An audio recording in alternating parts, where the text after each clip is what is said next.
Bees are dying, and our survival depends on them. That's why 4RBs created the Pure Wave Cell, a breakthrough quantum device proven to help hives thrive, doubling colonies and boosting honey production naturally. Every jar of our Pure Wave honey fuels this mission, supporting beekeepers worldwide. Visit 4RBs.com. That's the number 4RBs.com, and use code WITF for 20% off. Save the bees!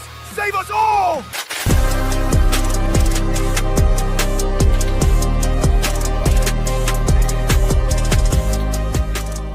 Where in the Folk is not and should not be viewed as a news source. Any names, places, or likenesses mentioned are purely fictional, and any information discussed is purely speculative. Guest opinions are their own and do not reflect those of anyone else. Where in the Folk is not responsible for content accuracy of any stories that are told or what people do with these stories. This show is vulgar, sometimes graphic, and due to its content, it should not be viewed by anyone actually.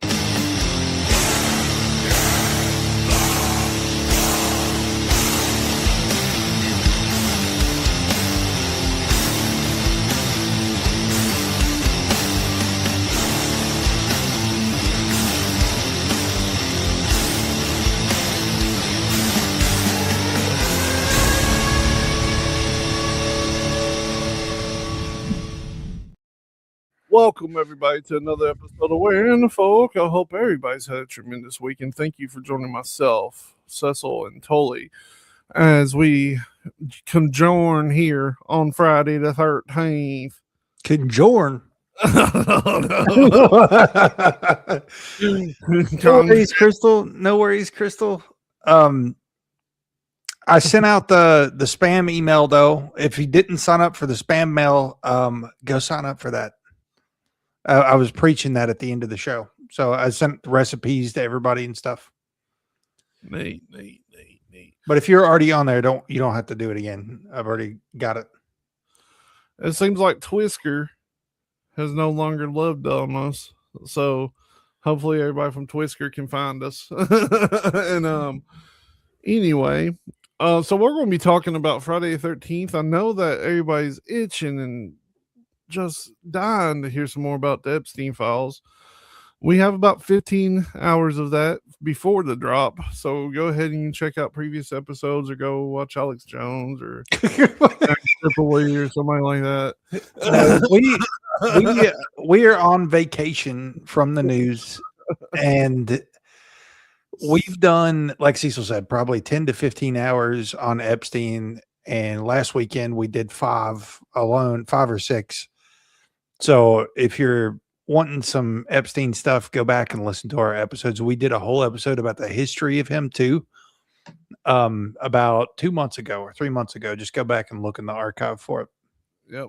And go ahead and like and subscribe. Subscribe. I think what we might be missing on a few different platforms right now, actually. Really? No. Check it. I'm checking. So it's weird on Twitter now. I can click, if you go to our Twitter and go to the profile, you can click into the live. Yeah. Okay. But I can't like get it out into the world. I gotta change the password to Rumble. I can't remember it. No.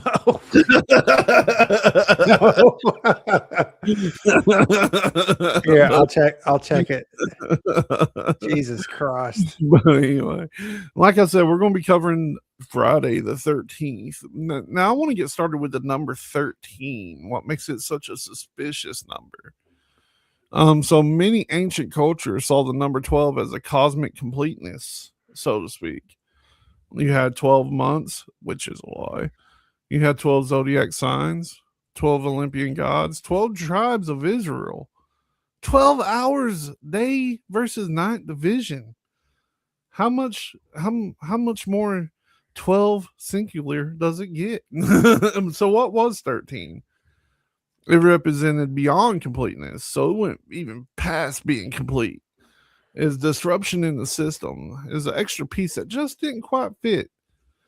But there is a twist. In some early pagan or lunar traditions, there are about 13 lunar cycles in a year, which would support 13 months, if I must say. Many goddesses centered spiritual systems tracked by time by the moon, and women averaged 13 menstrual cycles per year, come to find out. Did you know this, Tully? Did you know this? I think so. Yeah. Some neo-pagan Traditions claim that 13 symbolized fertility, sacred feminine cycles, and lunar magic. So it's important that there's no real clear historical records of any kind of pagan relationship to 13 as a formal holiday, but it did fall in there. So what made 13 so creepy? Is it because it went beyond the completeness? It caused the disruption? The extra piece just didn't fit? What do y'all think? What y'all think? What do you think? It's well, I think originally there were 13 months. And I think that's a whole conspiracy in itself on why they got rid of the 13-month calendar. Mm-hmm. It makes sense to have 13 months, and when you have 13 months, the new year would actually fall in the spring, which would make sense.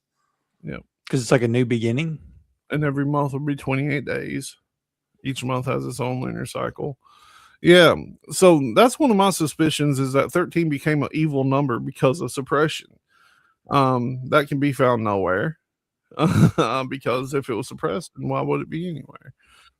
But but there's also the medieval Christian influence that dictates that it may be a bad number. Because at the Last Supper, there were 12 people there, and then Judas made up 13, so he was the 13th person. So that's why it's a bad one. And there's also the Norse myth that follows. Yeah, yeah, exactly, Crystal. Oh shit! Hang on, let me gotta turn the comments on. Oh yeah. And Norse myth also has the exact same thing. You know, it had all the 12 gods there, and then Loki showed up uninvited, so he was the 13th one. So by the Middle Ages, this equated to 13 people at dinner. Someone's going to die. 13 steps to a gallows apparently was a thing. Tarot card reading the number 13 to death through symbolic transformation, not literal, but doom. The term fear of 13. So let's see. That's actually got a weird name, and I tried my best. I'm gonna try to say this. Hey, I didn't forget. I'm gonna try to say what the fear of 13 is. It's now this is gonna be fun. I know that one, and I can pronounce it as long as I can see it. Morgana came skirt lid. That's right. I listened to a song by Shooter Jennings that's got a song with that name. It's a Triskaidekaphobia. It's Triskaidekaphobia. Triskaidekaphobia. Yep. Yep. Thank you. I just needed the push in that direction. Noise. So, but 13 alone does not create the stereotype around Friday the 13th. Why does Friday have a dark tone? Well, it also comes from similar things to, Christian revelations. It's supposedly when Jesus was crucified. Some of the traditions consider it the fall of man. And some people believe that Cain killed Abel on a Friday, just getting his weekend started, It became a solemn day for sure. It's a fasting day in Catholic tradition, a day associated with penance. Now, medieval folklore, some people believe Eve gave Adam the forbidden fruit on a Friday.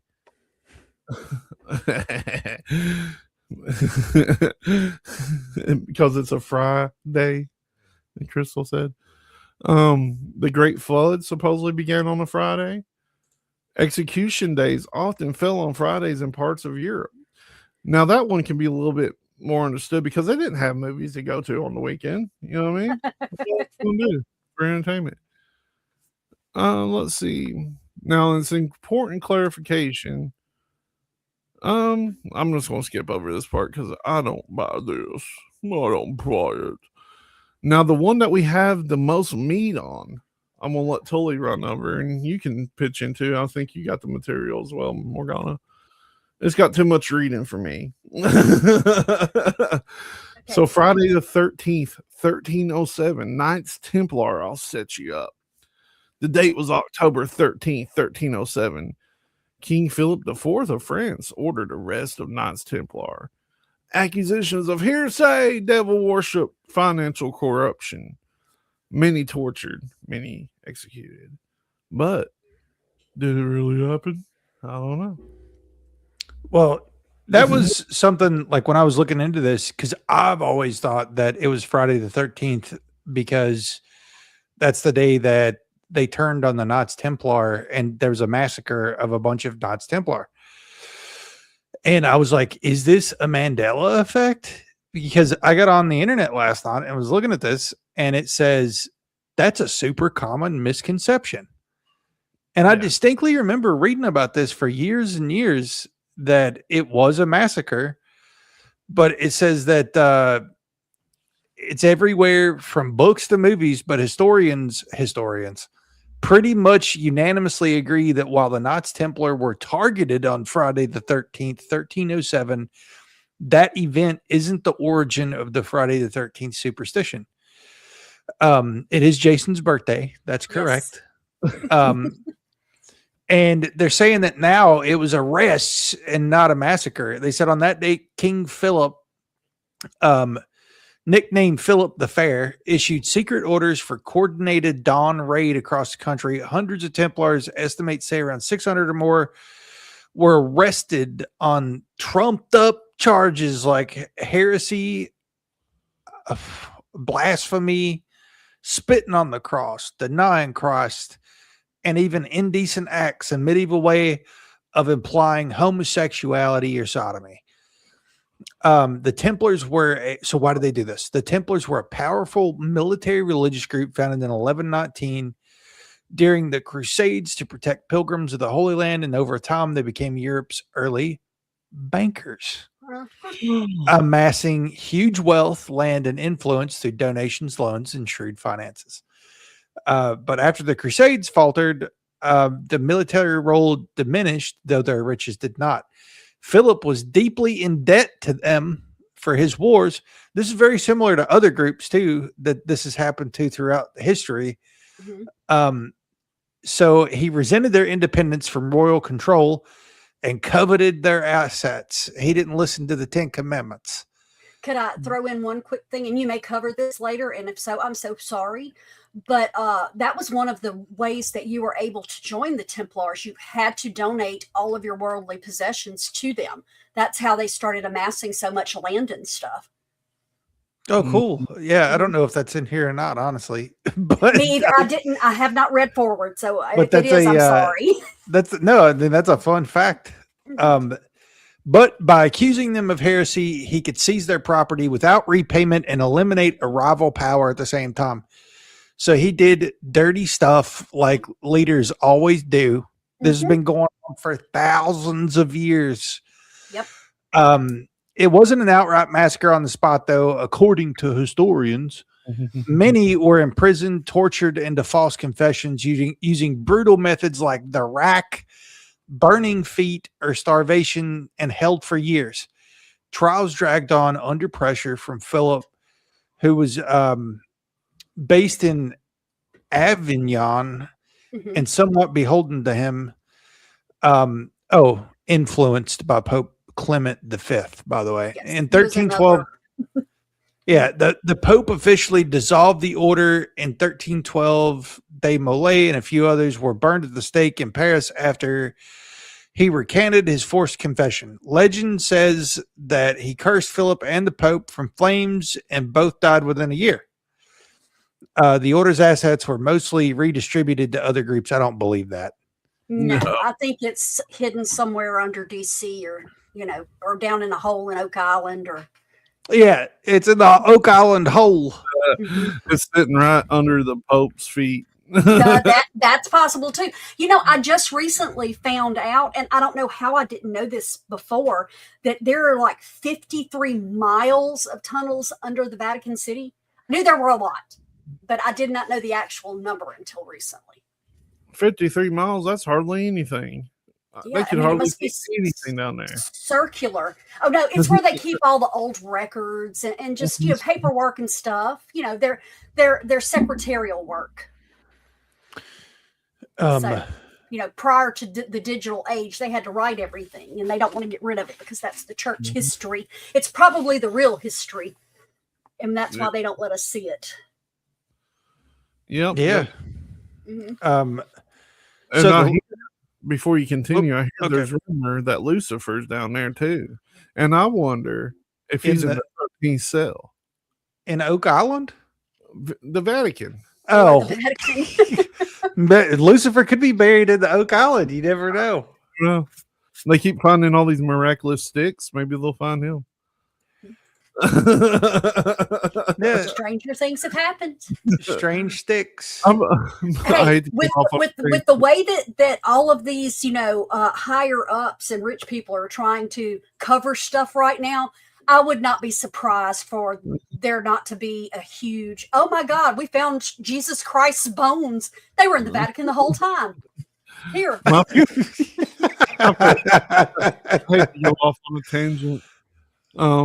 But I've tried to watch that Oak Island thing, and Mhm. every episode ends with like, "We found something." Then they hold up a stick. This was used as a barrier for the Great Wizard, stuff like that. We found a coin, but we can't make anything out on it. We found a coin. It looks like 1985. And they just keep getting money too. Mhm. Yeah. I think that maybe we relocate some of that to the Frog Ranch people. They've actually come up with more viable stuff. All to But- them. Mhm. But Anyway, so shall we move forward? shall we move forward? So, evidently, no one in the 1300s or for centuries afterwards connected this event to a broad Friday the 13th is unlucky belief. medieval people didn't widely note or fear the specific date. It was just another example of royal power grabs in the church politics. Fears of Friday tied to the crucifixion and the number 13 from myths like the Last Supper and the Norse tales existed separately. But the combined Friday the 13th superstition didn't emerge until the 19th. Okay, I totally lost. Didn't emerge until the 19th century in French literature, spreading to English-speaking cultures in the early 20th century. The Templar link is a modern retrofit, likely gaining traction in the 20th century and exploding in popularity thanks to Dan Brown's The Da Vinci Code in 2003, which dramatized the arrests and tied them to the dates for the narrative flair. Earlier mentions, like a 1907 novel about financial panic on Friday the 13th, helped build the superstition, but the Templar story was retroactively attached because it makes for compelling drama. In reality, the superstition's roots are older and more diffuse. Religious symbolism, cultural taboos around 13 as one too many, but the Templar arrests weren't seen as unlucky in their time and didn't spark the fear of the date. It's a great story, though, full of greed, torture, betrayal, and fiery curses, but not the source of why people dread Friday the 13th today. If you're into Templar history, their real legacy lies in pioneering medieval banking and Crusader lore, not doomsday calendar dates. Very true. That was one of the very first rabbit holes I ever went down as a young person, was the Templars. I think it's still worth getting into, honestly. Oh, yeah, absolutely. Because there's still so much. And I remember when Dan Brown's The Da Vinci Code came out, it's really kind of funny because there was a book that came out years before that called Holy Blood, Holy Grail by these two guys. And Dan Brown's book has so much of the stuff out of that book, it's not even funny because it talks about the fact that the original translation of the word Holy Grail actually translated into San Grail instead of Sang Grail, and that means blood royal, and that the Holy Grail is actually the bloodline of Christ.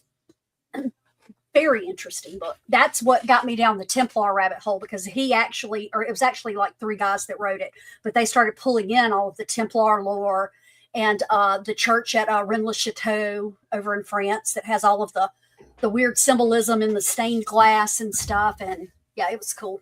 What is that emoji? It's a hidey face. She's peeping. Oh, okay. I'm getting I was like- sacrilegious on you here. I was like, Stolly. what is that?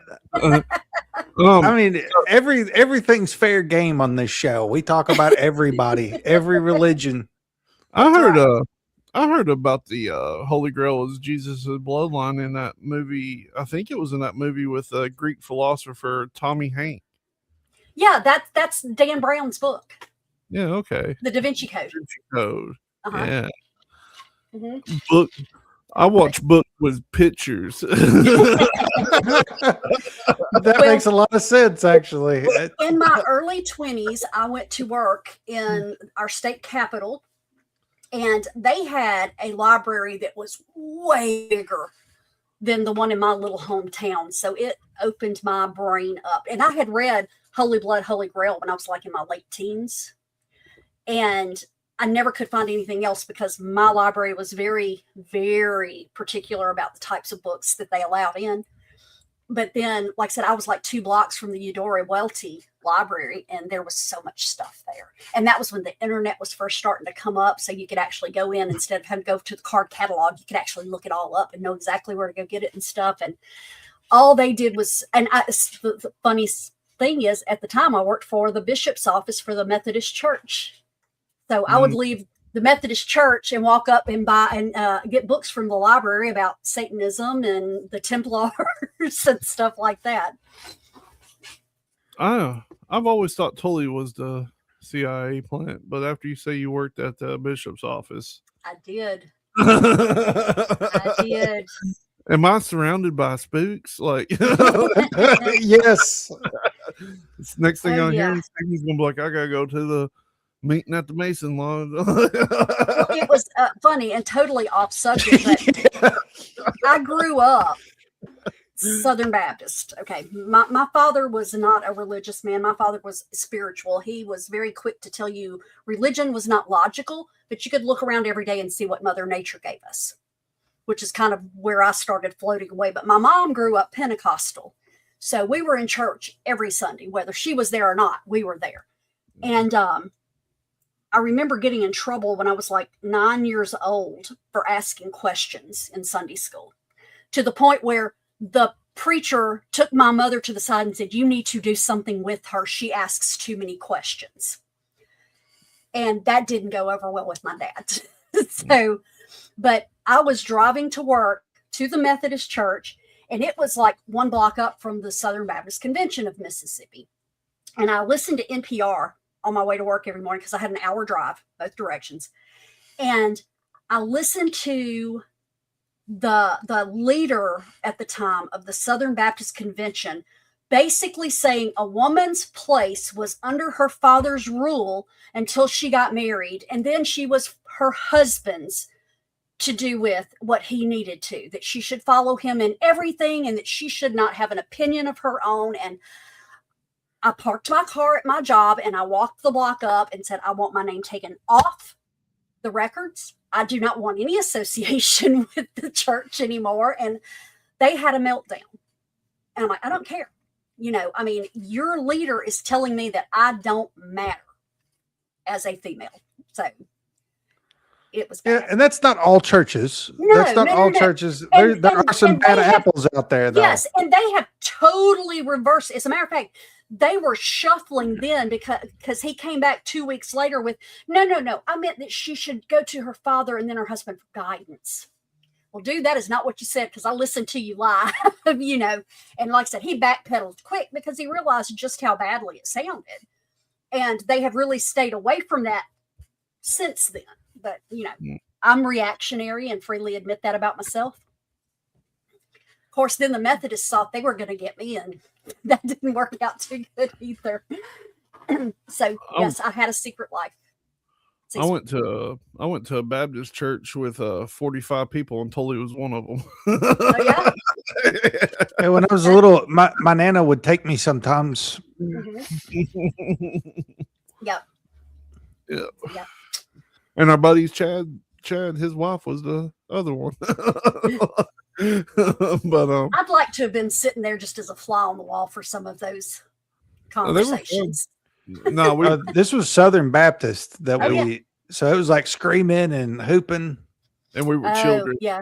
I remember the first time my mom took us to my grandmother's church, and it was full on Pentecostal. I mean, when I walked in, and like I said, as an adult, I can appreciate it. But When I walked in and they had drums and guitars and stuff up on the stage, I'm like, what in the world are we doing here? And then I had this Aunt Sybil. She was like 4'2". Yeah, I outgrew her when I was like 7 or 8 years old. I don't ever recall this woman smiling in my entire life. We were terrified of her because, I mean, she was just that stoic elderly lady that nobody messed with. Yeah. And we're sitting there we're standing there because everybody's up clapping and whooping and all this stuff. And this mean little old lady starts speaking in tongues and falls to the floor. And my mom popped me because I started giggling, going, oh my God, look at this. You know, like I said, as an adult, okay, that probably wasn't a great reaction, but I'd never seen anything like it in my life. You know, it was just like, wow, she does have one more emotion besides just meanness. I don't know what it is, but it's not meanness because, you know, she's on the floor and I'm standing over her. So obviously I could probably take advantage of that, but okay. So back on Friday the 13th. Before we go back there, I just want to say, Crystal, it was a clay carrying thing, but the cool thing is our piano player was an old guy that used to play in like jazz bands and blues bands and rock bands. Cool. So he'd get fired up and our pastor go, whoo, Paul, you got a little hot on the keys. Yeah. But anyway, back to Friday the 13th. So after the Templar stuff, you know, when superstition actually solidified. Now, they're saying that Friday, you know, 13 unlucky, Friday unlucky. So combine the dates. Makes sense, right? The newspaper started referencing, in 19th century, a newspaper started referencing Friday the 13th as ominous. So this came from the media. Clubs formed to challenge the superstitions like the 13 Club in 1880s New York City, where they initially dined 13 to a table, walked under ladders, and mocked superstition. However, in 1907, a novel came out called Friday the 13th. The plot was a broker exploits fear of Friday the 13th to crash the stock market. Ooh. Now, this popularized the date nationwide, apparently, is when this became a big thing. So by the early 1900s, a little bit after this, hotels stopped putting a 13th floor. Buildings completely skipped it, even if they're, you know, a lot of them still do. Yeah. And insurance companies noted increased claims of anxiety during this time. This is when it became culturally official. So 13th Friday, Jason Voorhees. The 1980 release of Friday the 13th introduced this fella that I'm talking about, and that turned it into a full superstition and blood-soaked iconography, reinforced evil day narrative, see media association globally. Before the film, Friday the 13th was just unlucky. After the film, it was deadly. So, which is true. I mean, I don't know about you all, but my first memory of Friday the 13th being anything is the Friday the 13th movies. Yeah. Yeah. But I think the first time I ever heard anything ominous connected to it. Yeah. I think it's just when we were born, though. Yeah. Oh, yeah. That had a lot to do with it. But, you know, I can remember reading about and I don't know who told me this, but I mean, I do vaguely remember even as a kid being told that, you know, at one time we had a 13-month calendar because they followed the moon cycles, you know, the lunar cycles. 13 is also associated with the divine feminine, you know, and Ronnie's out there. You know, they really up until, you know, all of the fear mongering and everything, it was really in a lot of places considered a good luck thing. But yeah, there are places, and you know, you got Friday the 13th seems to be like a regional specific day, because it's probably in Europe too, and the United States, but other places like Tuesday the 14th will be a bad omen, like things like Yeah. that. What's up, Ronnie? I was wondering Hey, where you Ronnie. were. Okay, and Tully put another word in here for fear of Friday the 13th, not just the number 13. And I'm going to have to look up that pronunciation. Okay, so it is Paraskevidecatra. Whoa. P-A-R-A. So paraskevidecatriophobia. And so it's like, yeah, fear of Friday the 13th. Yeah. That's a. And rumor has it that I was born in October, but Friday the 13th, A New Beginning was playing on the TV, and there was a hailstorm in Orlando, Florida. But no, I don't know. Like Friday the 13th to me has just always been another day after I got older and realized I didn't care. I agree. I just sent you a link in the private chat, Cecil. A link? I sent you a link. There's a private chat. Yeah, no, I never put, considered it bad luck either. And like I said, until I was older and people started telling me it was bad luck, it just never even crossed my mind. If anything, I would like to say my Friday the 13th was really good today. Yeah, my day was pretty good. It was all right. Sorry, I'm multitasking. I was trying to do some stuff behind the scenes, but also there's a video that I wanted to share that I can't find, but it was I don't know where this church is, but this dude, it's a preacher that's so powerful. He does this number, like Darth Vader style, and half the church falls over, the whole half of the church. And then he'll turn around and go like this again, and the other half of the church will fall down. Yeah. And he turns around and does it to the keyboard, the dude playing the keyboard on stage, and he takes the whole keyboard down with him and falls. It's amazing, but I can't find the video. I mean, I like the thought. I like the thought of church, and I like what it kind of stands for, but I don't like hypocritical things. One of the last times I went to church, saying this before we have a very spiritual person on potentially. Well, I think one of the last times I went to church was with you, and we were like kind of forced to go. We woke up at a friend's house, and his mom's like, "Y'all going to church?" And it was after a particularly rough night, and we went to church with them. And the whole time the preacher was like, "The devil sits in the back row," and was pointing straight up, pointing directly at us. He said, "The devil's in the back of this house right now," and points at me and Cecil. Well, I would like to say, honest to goodness, in case somebody does, come on, especially in mid-stride of this, Jesus Christ is phenomenal. Oh yeah.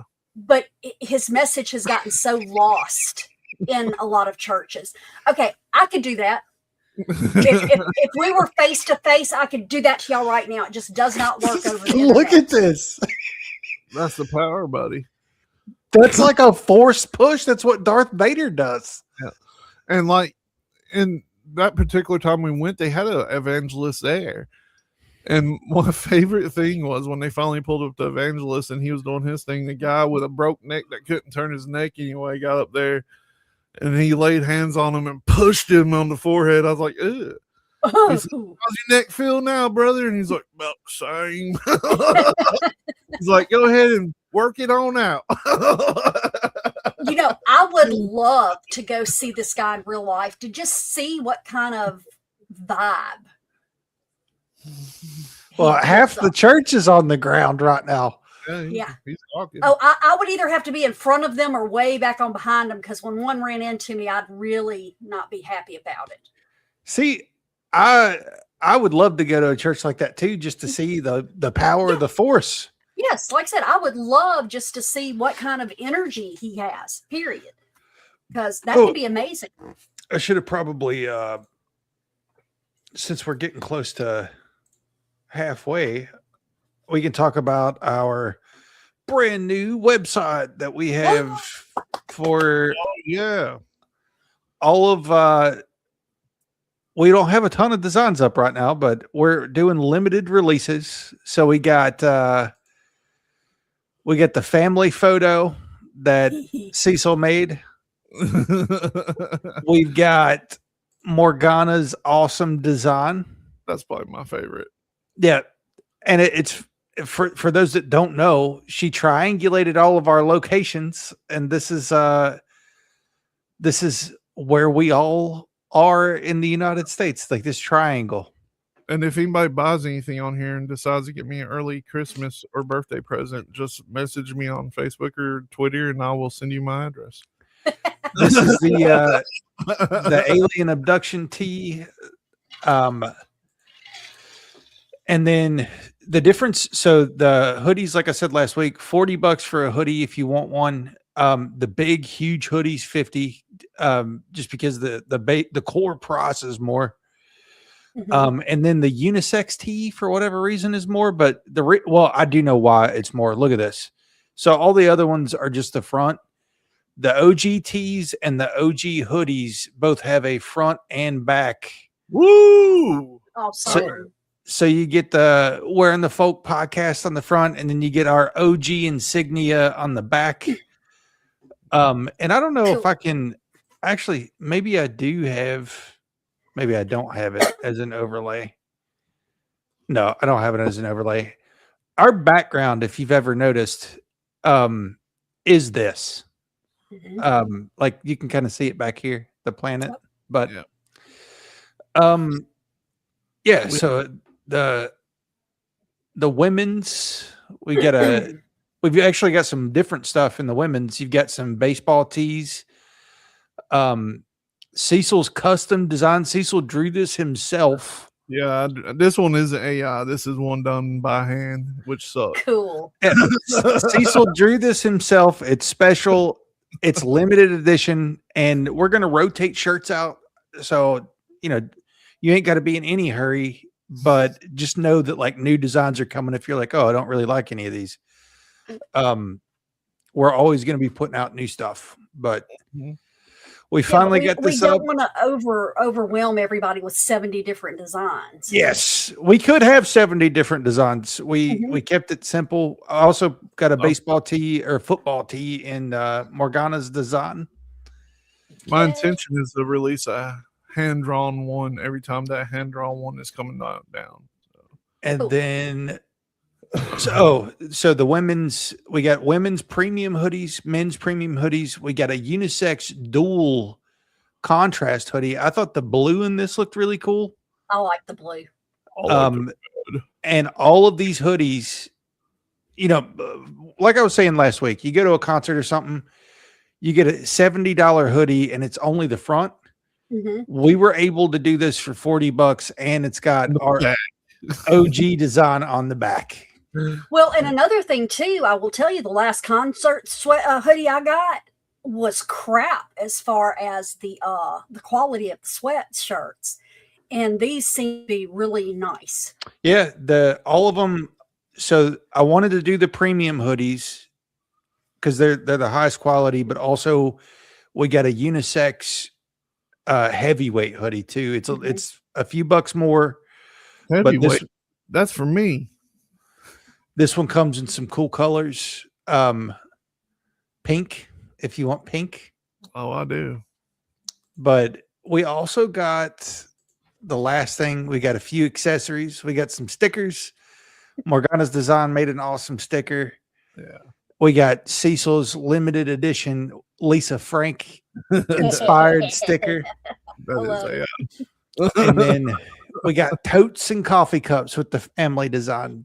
And then the OG sticker. But this is it. We're just getting this started, but it's all here. Cecil put the link in the chat. If you want any custom stuff, we've got it.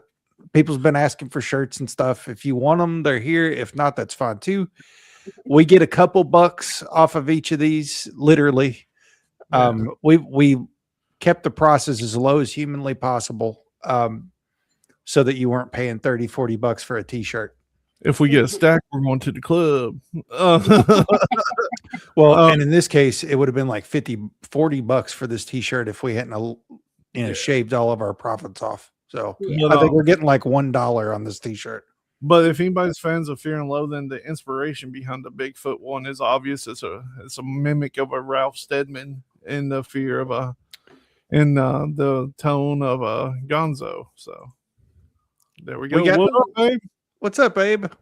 Hey, Hey, how are y'all? Good.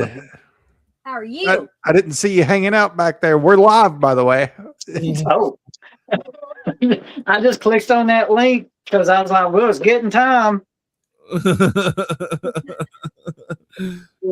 you been doing, Abe? Pretty good. Good. We came to about the end of the first subject, but we're getting ready to get started on the second. On the second. Yeah, we've been doing Friday the 13th and the origin of it. Do you have anything to chime in on when it comes to that? You know what? I did not think about the time frame and the time zone when he sent me the email last night. Are you in Central Time, Abe? I am on Central Time. I did not know that. I thought you were in Eastern. I would have said that. I'm so sorry. No, that's okay. I didn't even think about it until just now either. But yeah, we just been talking about like the origins of Friday the 13th and why people think it's spooky. Apparently now historians are saying it is not because of the day all the Knights Templar were executed, but I thought that was interesting. I was like, is this a Mandela effect? Because I always remember that that the Friday the 13th was the day that all the Templars were slaughtered. Yeah. That's apparently not the case anymore. And I don't know whether they're changing history or what, but they're saying that people weren't even slaughtered on that day. They were just arrested. I have to go back and rewatch all of that from the beginning now. Because I was interested in that one because I was wanting to learn a lot from that episode. Well, yeah, we kind of went through it a little bit. But what are your thoughts on why it's so weird? Do people in Tennessee get weird about Friday the 13th?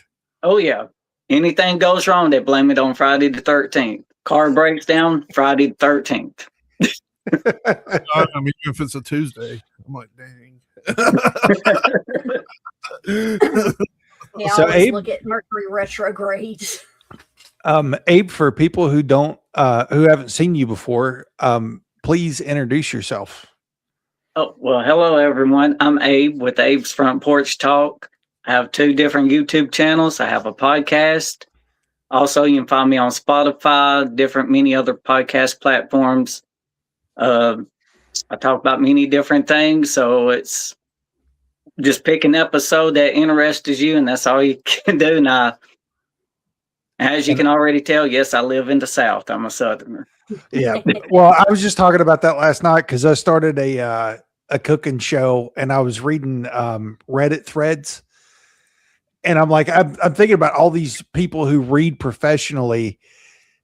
And to listen to myself talk and read, I'm like, nobody wants to come to a show to listen to a hillbilly read scary Reddit threads. But I sent you a great Reddit thread and you just could not do it. I'm going to put Abe's, at least his YouTube channel that I know about, in the chat here. And I'm sure you'll be able to find his other stuff, his podcast, after the show. If you want to go check out Abe, he's always posting awesome stuff. Oh, yeah. I also have TikTok, so you can follow me on TikTok. You have a TikTok? Yes. Oh. Okay. Is it the same name? Yep, the same name. I'm going to go follow that now because I don't want to forget. And I will forget because I have a short-term memory.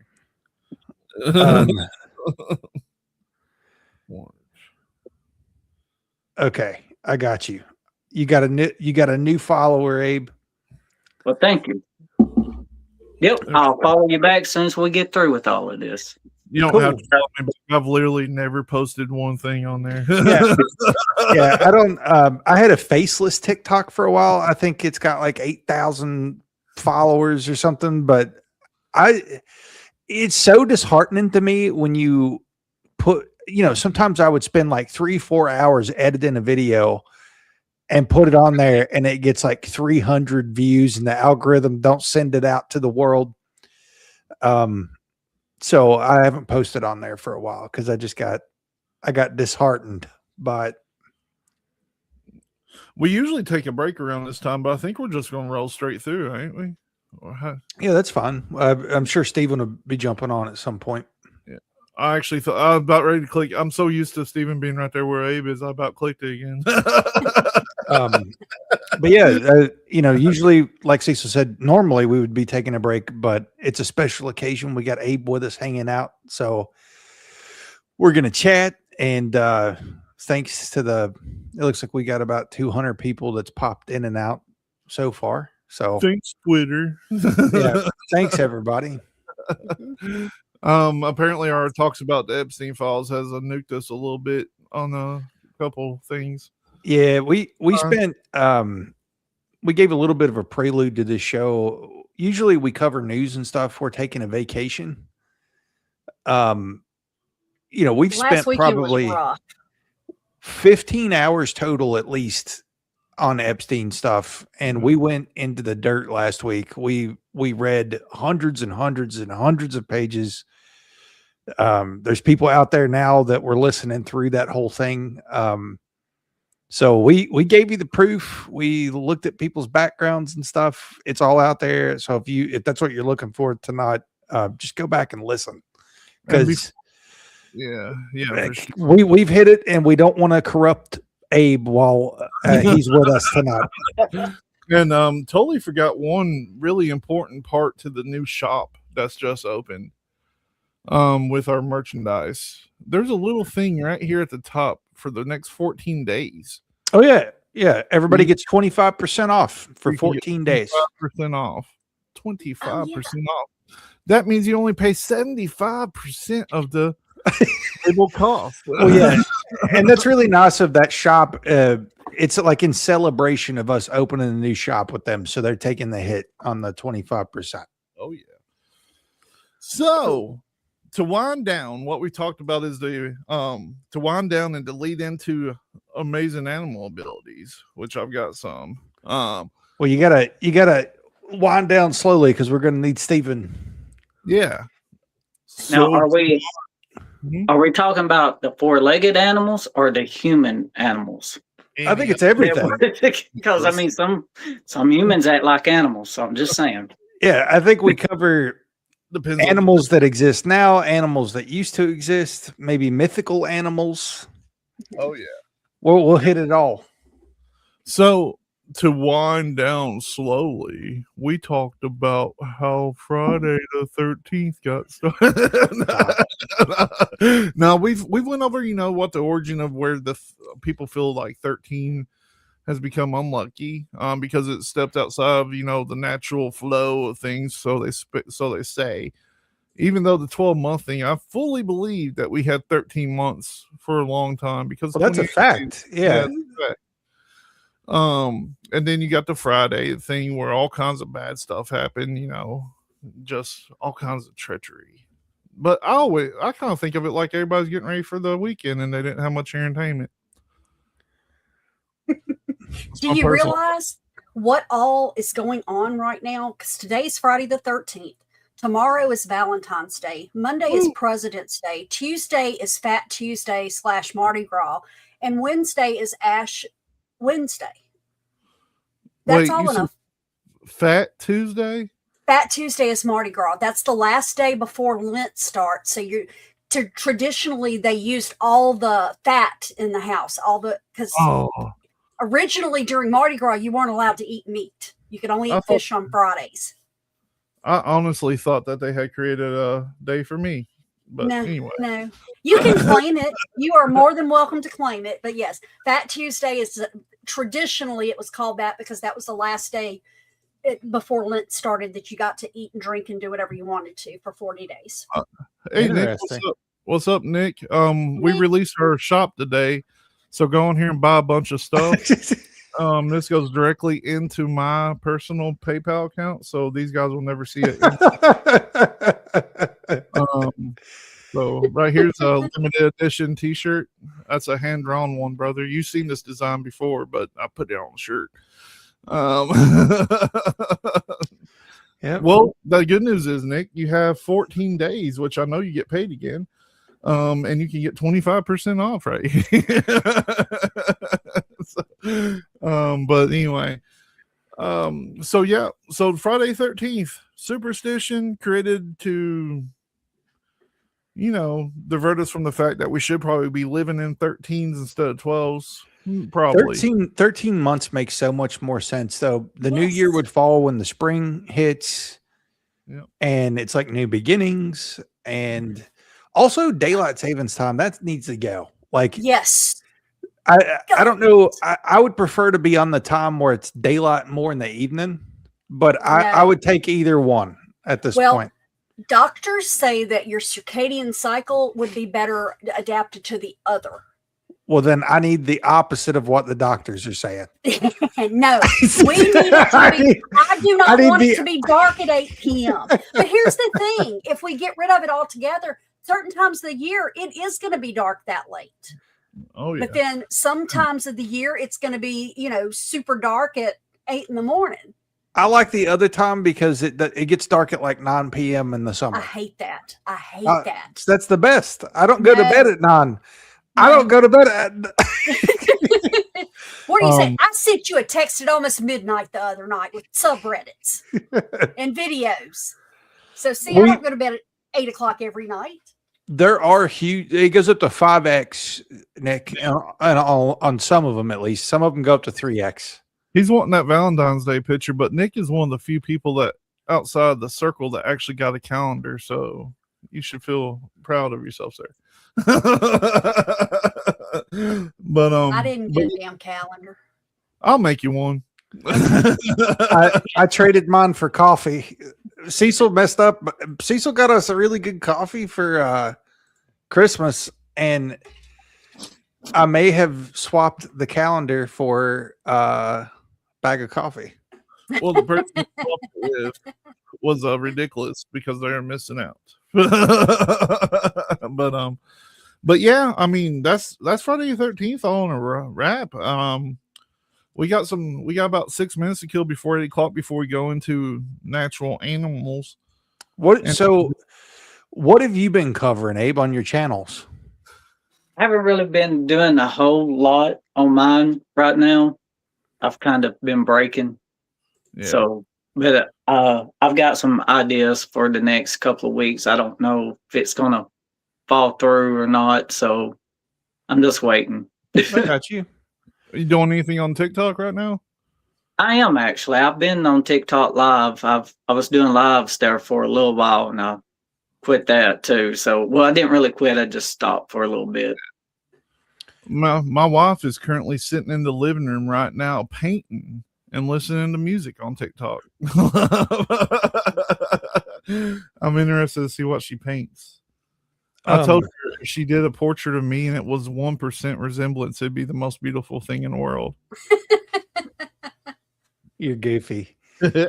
So what were your lives? Were you just general talk or Just general talk and inviting people come in, chit chat, I got you. just to hang out. That was it. Yeah, that's really cool. Hell, yeah. I mean, start doing that. If you want somebody to come in and chit chat, hit me up. If I'm not doing anything, I'll pop on. I don't care too. All righty. I've only got like 20 followers. I don't know if it lets me go live or not though. Yeah, anybody can go live now. Okay. Oh, It used Yeah. to be you used to have to have like 200. Oh, I Well, thought it one got time you reduced. had to be 1,000. Yeah. Yeah, it was 1,000, then 200, and now everybody can.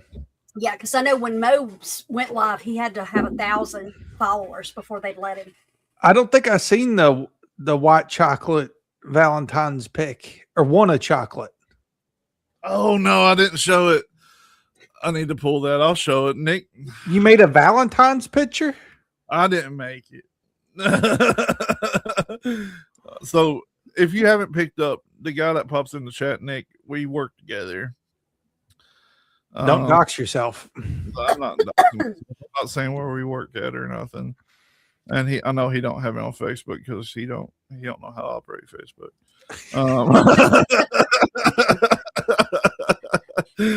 But he made a little picture. I'm gonna send it to myself here. This motherfucker. It's gonna take a second. I gotta transfer it. But he sent this out to everybody in one way or another. And when I seen it, I choked on my own cigarette smoke. Oh no. Oh my God. Here we go. Let me get this pulled up here. It's only like 40 more years till I'm going to start smoking again. I'm excited. Well, I told you when you start, let me know and I'll start back with you. Yeah, when I'm like 75 or something, I think I'm going to start back. It just, you got nothing to lose at that point. Cigarettes, but cigarettes though. I was at a gas station 2 nights ago. A pack of Newports here is $10.37 for Newports. For one pack? For one pack of Newports. And I don't know why Newports, because Marlboros are still like $5. But Newports are $10 a pack here. This is the picture. It's very PC. You do kind of got Forrest Gump vibes. Well, shit. Okay, my brain just went dead picturing chocolate and Cecil. You done made her go speechless. Yes, yes, you have. Usually, if people image me in chocolate, it's make you go speechless. That's for sure. But yeah, I mean, the most expensive. I think that's just your area, Tully, because I smoke the most expensive brand of cigarettes you can smoke in my region, and it's like $11 a pack. Well, I don't know what's going on with Newport because like I said, Marlboros were like $4.59 a pack, and then above that, Newport was like $10.37 a pack. Sweet. That's what I was going to say. For some reason, I have started getting Marlboro coupons in the mail. I never smoked Marlboro ever. I smoked Virginia Slims when I did smoke, and it's like for $15 off a carton. I'm like, man, they never sent these damn coupons out when I smoked. Send me where you live, Ronnie, in a private message. I think I found a new business idea. I'll hook you up. Trafficking cigarettes to Canada. Yeah. Oh, shit. Cecil goes to prison for trafficking cigarettes to Canada. Wow. We are coming up on 8:00, so we can get started. Okay. On Strange Frequencies. I can still play the intro. You want me to, here, Yes, I'll play the intro. I'll play the intro. We're gonna play the intro for Strange Frequencies, and we'll be right back. And I'm gonna go get coffee. Okay. Well, I'm gonna turn your screen off. Turn your screen off. There you go. All right. Just a smooth transition. Here we go. But wait, there's more! The bees are dying, and our survival depends on them. That's why 4RB's created the Pure Wave Cell, a breakthrough quantum device proven to help hives thrive, doubling colonies and boosting honey production naturally. Every jar of our Pure Wave honey fuels this mission, supporting beekeepers worldwide. Visit 4RBs.com. That's the number 4RBs.com, and use code WITF for 20% off. Save the bees! Save us all!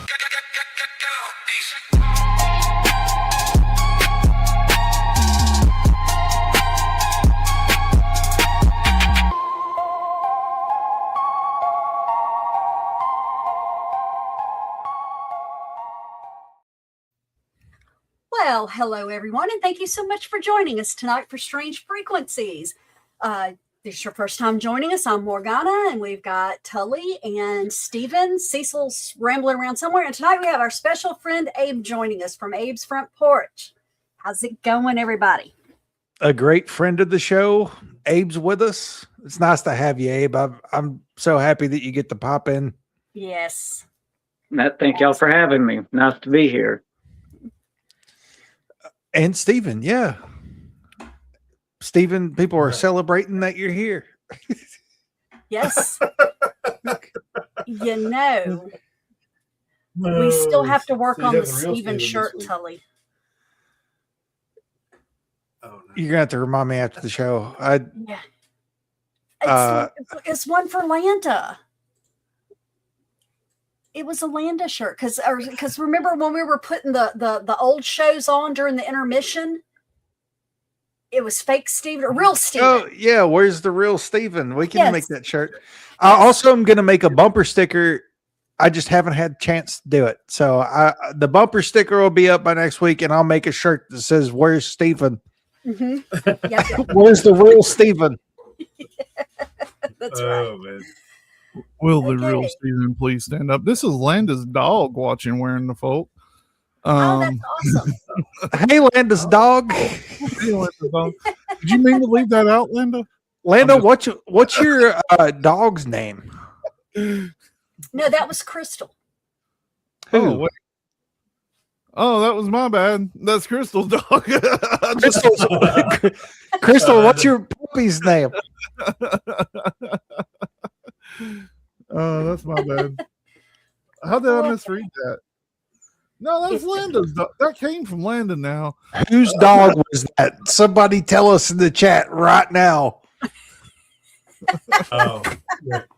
Okay, It's not Crystal's dog. It's not Crystal's dog. It came from Landa. I know Okay, that so makes I think I know what happened. It was Crystal that was wanting the real Steven t-shirt, and it was Okay. Landa's dog. Okay. totally freaked Okay. me the hell out right there. This is Do they have the same email? this is great, Roddy. This is Okay, this is so any I'm going- Cecil production in history, mind you. Just Well, I would like to start in the early 1920s. Professor Oh. Hidesaburo something took the train home every evening from the Shibuya station. And every evening, his Akita dog, Hachiko, was there, sitting near the gate, watching the crowd thin, alert ears for the footsteps he recognized better than any clock. This was routine until the gentleman collapsed from a cerebral hemorrhage at work and never returned. Nobody told the dog. And there wasn't a body. There wasn't a final sit. He didn't get a goodbye. He just went to the station and waited. And the next day and every day after that, for nearly 10 years, Hachiko arrived at the Shibuya station at the exact same time of the train's return. It rain, snow, didn't matter. Commuters came to know him. They would greet him, bring him food. Some tried to adopt him, but he always returned to the station every single day. That's loyalty. And that's why animals are amazing. Yes. Oh, yeah. So, And it's really interesting to me whenever a dog will choose its human. So, mhm. and that was I guess going along with that since I just cut in is we have a small Yorkie named Jax. Jax, I think he weighs 7 pounds, and we'd had him for 2 years or more, and he never had picked anybody to be his human until I was hospitalized with COVID. When I came home from COVID, Jax decided I was going to be his human. Mhm. I mean, he would sit in my lap every day when I came home from the hospital, and he seems to know whenever I'm going to be getting sick or something like that. So it's see.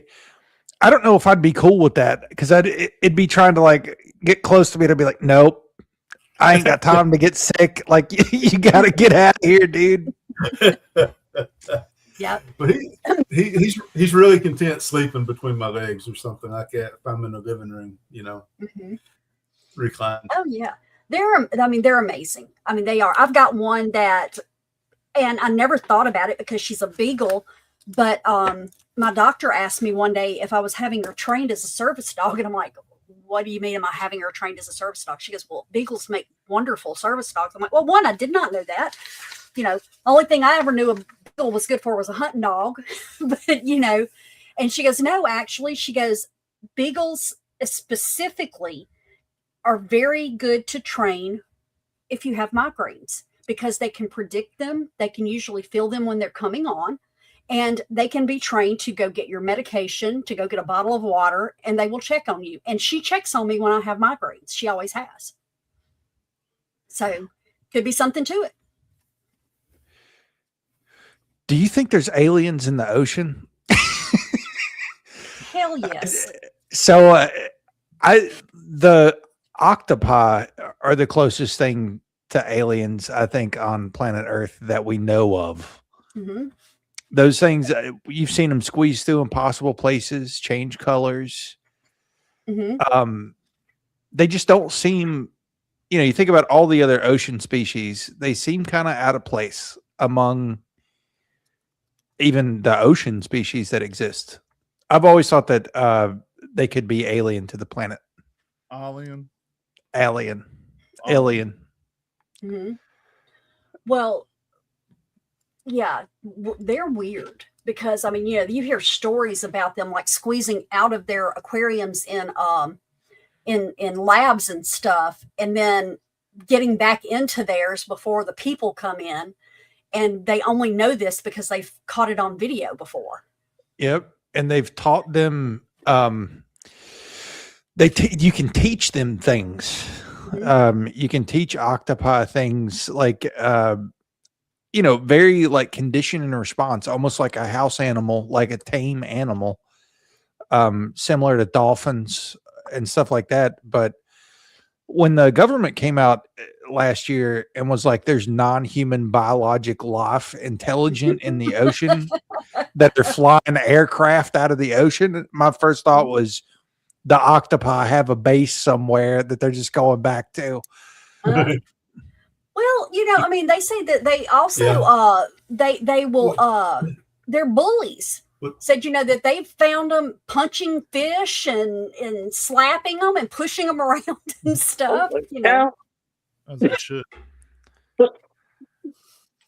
So yeah, well, I sent you a link there, Tully, to the mimic octopus. It'd be really cool if you had a video to pull up on the mimic octopus. Some of the different stuff that they can actually do. Let me Those see. things are, yeah. Oh, yeah. Lord, my keyboard. Those things can do some really strange stuff. Let me see what. Did you email it to me, Stephen? Why are you looking for that? Let's go. No, I didn't. I should probably find you a video. Hang on, I may still have found a cool video though. Hang on. Let me share real quick. Yeah, I know there's good videos out there of them. Yeah. So the mimic octopus, just by comparison to something that's terrifying, it becomes it can morph into a venomous snake, then a lionfish. It can then transfer into a flatfish. Look at that. Is into the sand even. That's absolutely insane. Look at this. Yeah, it morphs into different things. Yeah. Are you freaking serious? That's crazy. Yeah, yes. Yeah, a lot of these videos, they came out before AI became a really, really popular thing like it is today. Yeah, Holy cow. It's wild what they can do. See, if that would be me out there, I would have thought that was some type of moss, and I would have reached down and grabbed it. Yeah. Or like weed. I would have been that idiot. You'd start filleting it like, this is a nice looking fish.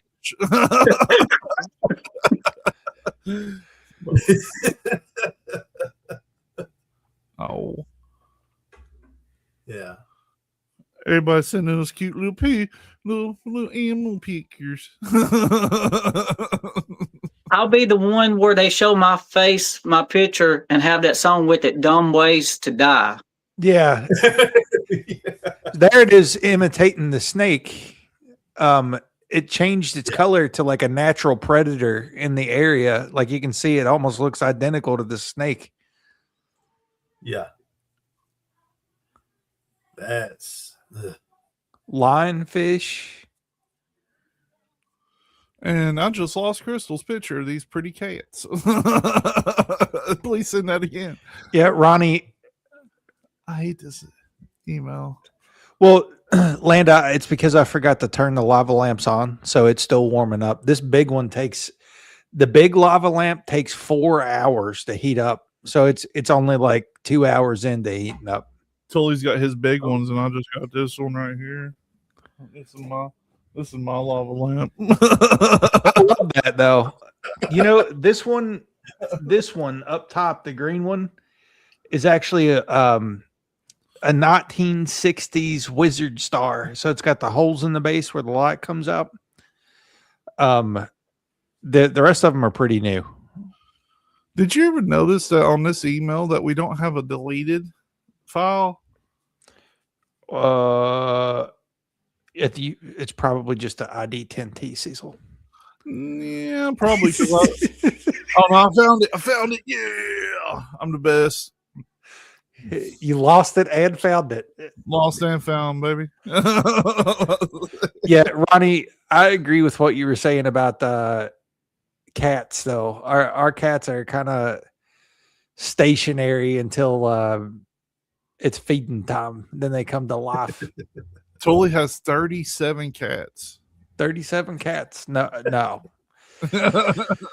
And you know, I don't know if it's really going to take some convincing for me to ever have cats again after having cats. Yeah. I'm just a dog person. Always have been. I resonate with the dogs. Yeah.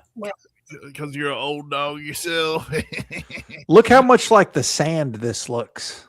Yes. I'm telling you, these things are alien. Like right there, if you were to just pause it, you would never know where that octopus was. Yeah. That's absolutely insane. It looks like it has pearls. Yeah. That's wild right there. What the?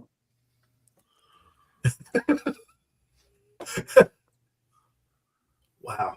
That's I think. But these things are cool. People say that they mimic like shapeshifters. Like I already had a whole segment on, like right here it is mimicking some kind of fish, and then it's mimicking whatever this is. Like, and we all know like it's making itself look like a snake, like a slithery snake, and we all know like a sea snake. Yeah, we all know that they're all like that. Most of the time, octopus are probably smarter than us, and the DNA definitely isn't of this earth. So, like Landa said, definitely aliens. Definitely aliens. Is he was Cecil, celebrating himself. Look up vampire squid. Vampire squid? Yes. They're wild looking. I've got a bunch of them on here, and I purposely left out the vampire squid.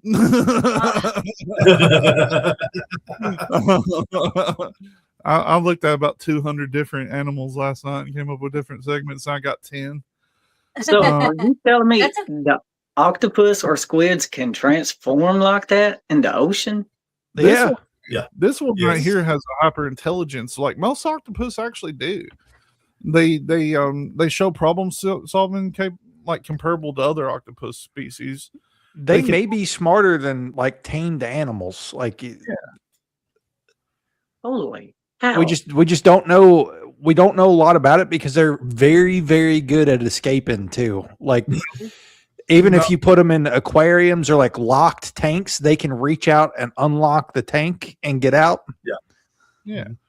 Now, Yeah, that was that in what was that, Chicago or somewhere? It happened. Yeah. Somewhere. I remember that case. I remember hearing about that because it wanted to get into another tank, and it Yeah. did. yeah. Now, this one in particular, this one has one of the shorter lifespans too. It's only 1 to 2 years, but it's extremely fast learner.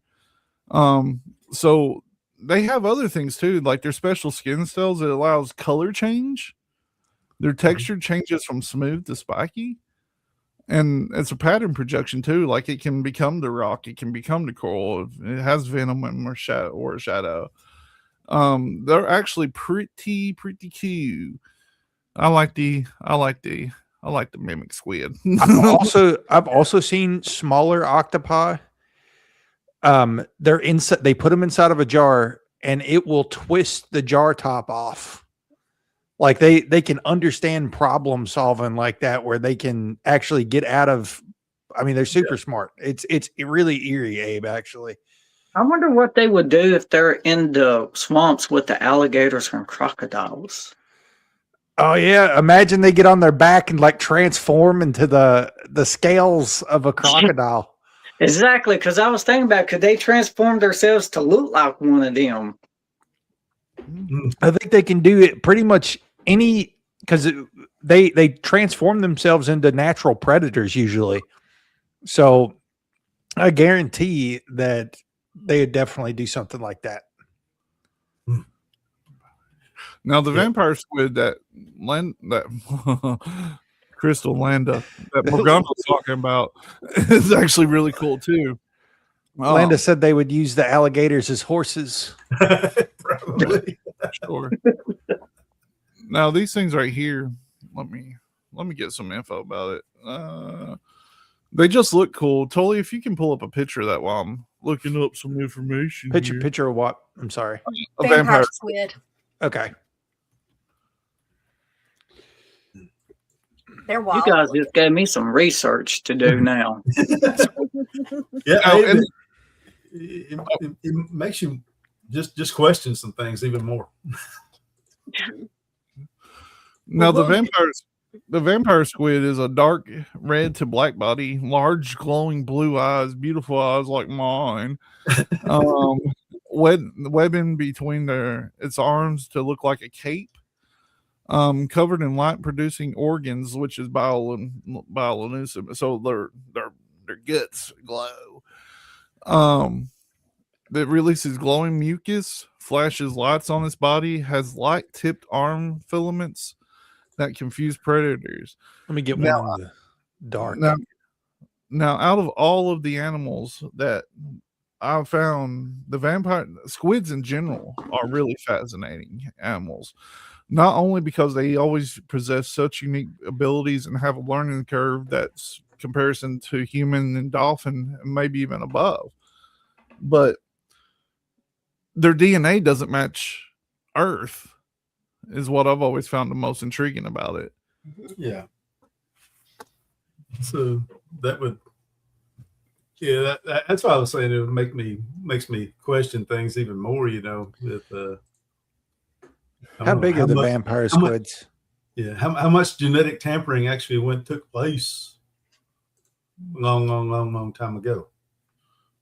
My personal belief when it comes to the vampires, to like squids in general, is they fell off a rock that fell from the sky.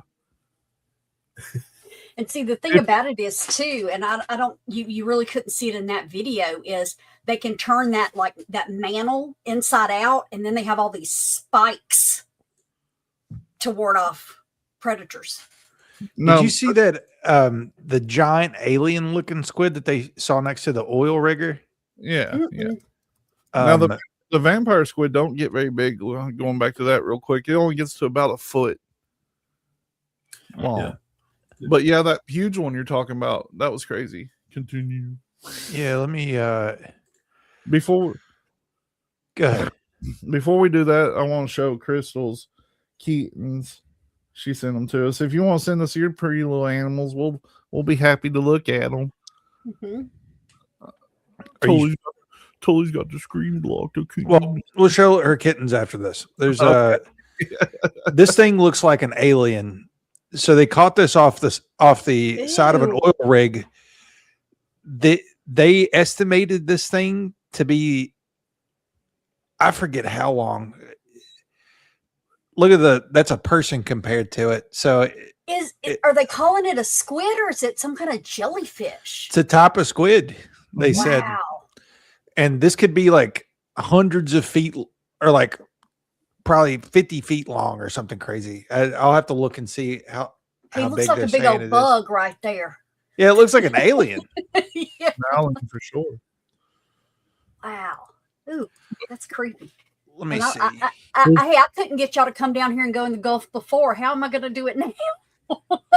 Crystal just said that these cats that she sent, these little kitties are alien, I think. Miranda's Crystal's kitties. Pretty little kitties. Okay. I was sort of on the money. They're estimating that to be 30 to 46 feet long. That's still big. Mhm. Yeah. I mean, I don't want to come across it out in the wild. And, Yeah.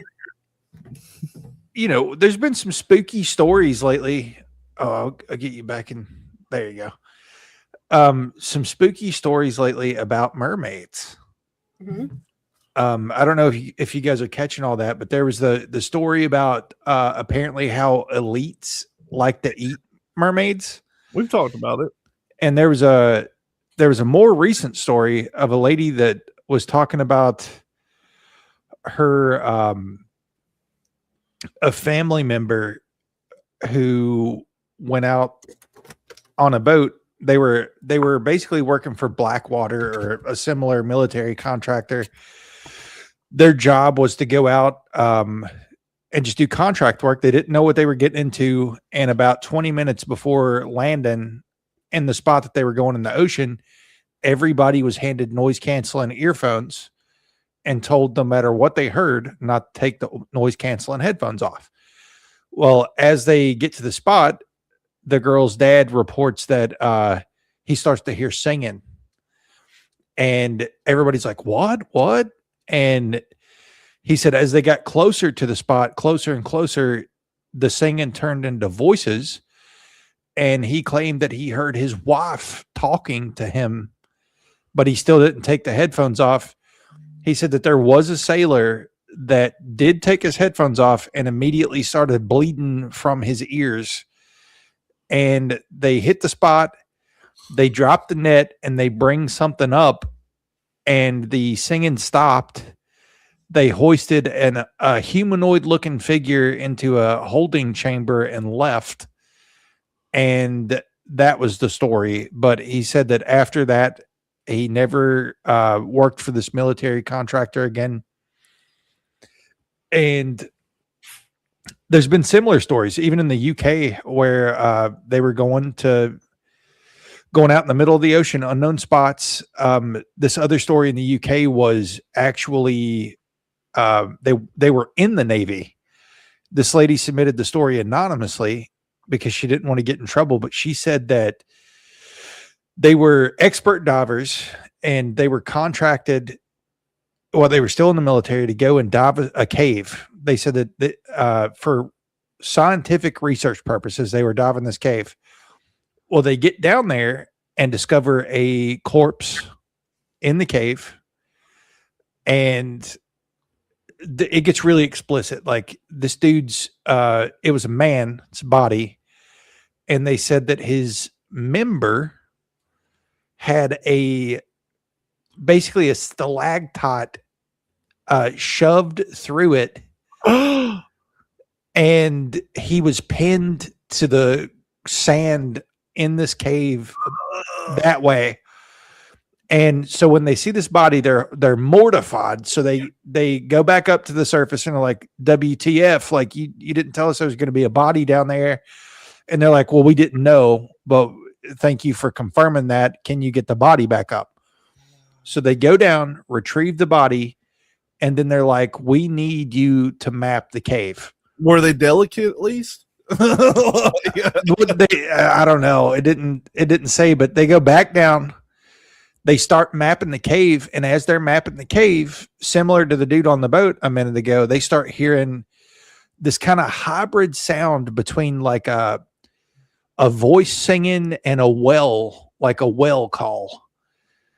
And at first it's far away, and then they hear one in the cavern, because the caverns were huge, they said, but there was like lots of little holes in the ceiling and like to go to different other caverns. They start to hear one in the same cavern. The lady telling the story is one of three people in this cave. She says that one of the other two people start screaming. They turn around and he has a bot, like a chunk took out of his wetsuit, and they barely caught a glimpse of something going back into the hole, into the cave adjacent. So they're like, we're getting out of here now. We don't care about mapping the cave. They get the dude out of there. They get him to the surface. He does have a chunk took out of him, and they try to ask him what he saw, and he refused to say. He's like, and she said that later on they got out of the military. They all met up for drinks years later, and he still would not say what he saw that took a bite out of him. But when they got back to the surface, they were asking, the military folks about it, and they were like, there's new species down there, like that's never been documented in science, and we're just trying to document them and their habitat. But they said that they kept hearing the voices, and by the time they left the cave, they said that they kept getting more angry and more angry, more irritated that somebody was in the cave. And they said by the time they left, it was estimated that there was at least like 10 to 15 of these things screaming for them to get out of the cave. But that's a couple mermaid-esque stories that have come up in the last couple of years. That's crazy. Yeah. I Sorry for yapping. I want to show a picture of my lovely dogs from our Christmas photo. This is Spaz right here on the left, and this is Phoenix. Good dogs. But I like your dogs. But mermaids, I mean, what's your all's thoughts on mermaids? Steven, Abe, Morgana, whoever wants to go. I don't know. There's so many strange things on the planet. I don't know. It seems unlikely to me, but at the same time, I mean, there's part of me that kind of wonders if it really could be true. I don't know. I don't know. For me, a lot of it goes back to the manipulations and stuff that took place before the flood. So that's where I always go with things like that on the truly strange and bizarre. You mean like bastards of Nephilim, like fallen angels, like that kind of thing? That's where my thoughts go to with it. It's because we don't know how corrupted everything became prior to that. Well, that's true. It got really bad. I mean, if you look into that, it got really, really bad on how many. And really, a lot of the cryptids in general, people in that vein of thought believe that a lot of the cryptids came from the corruption of humanity by fallen angels. Yeah. Oh, yeah, for sure. And that's a valid thought. There, Cecil. Oh, that one looks like Phoenix. To make my dogs look not mean, I've got one of them when Spaz was a puppy. And Phoenix was a girl. That I'll show here in a minute. I won't opine on the origin of mermaids, but I will say my thoughts on mermaids are similar to that of dragons. There's too many pictures throughout history of people seeing sovereigns and mermaids. There's too much smoke for there not to be fire somewhere of something weird in the ocean that resembles a human that can produce noise and mimic voices. Right. Similar to, every culture in the whole world having images of dragons in some form. Yeah. Just to show a real picture of mine real quick. This is when Spaz was a puppy. So they love each other. He's about 5 times bigger than that now, but mermaids, I mean, I fully believe in mermaids, but I don't believe in your aerial types at all. I believe that they are, disgusting. I think they're intelligent, like they're hyper intelligent, like as intelligent as us. Yeah. And with these people coming out, which it could be just online bluff or whatever, but people coming out and saying that the elites are eating mermaids, I mean, I might take a little taste. You never know. I like trying things. It might taste like cod. I love cod. It's my favorite fish. I'm already questioning eating calamari after I found out about the squid stuff. Yeah. But Didn't George Washington or Christopher Columbus say that they saw mermaids or something? While Yes. they were out in the ocean? Columbus did. Columbus, okay. Yes, sir. This isn't our dog, but it looks identical to him. This is the kind of dog that we have. He's a Aw. Tamascan. Yeah, You know, he's that little just one like- almost looks like a small Sunday too, though. Tully. Yeah, like a I would baby love to Sunday. have that Yeah. little dog. I love little dogs, actually. But he's as big as a Great Dane, and he sheds so much you could quilt a blanket every month out of his hair. I'd say Weekly.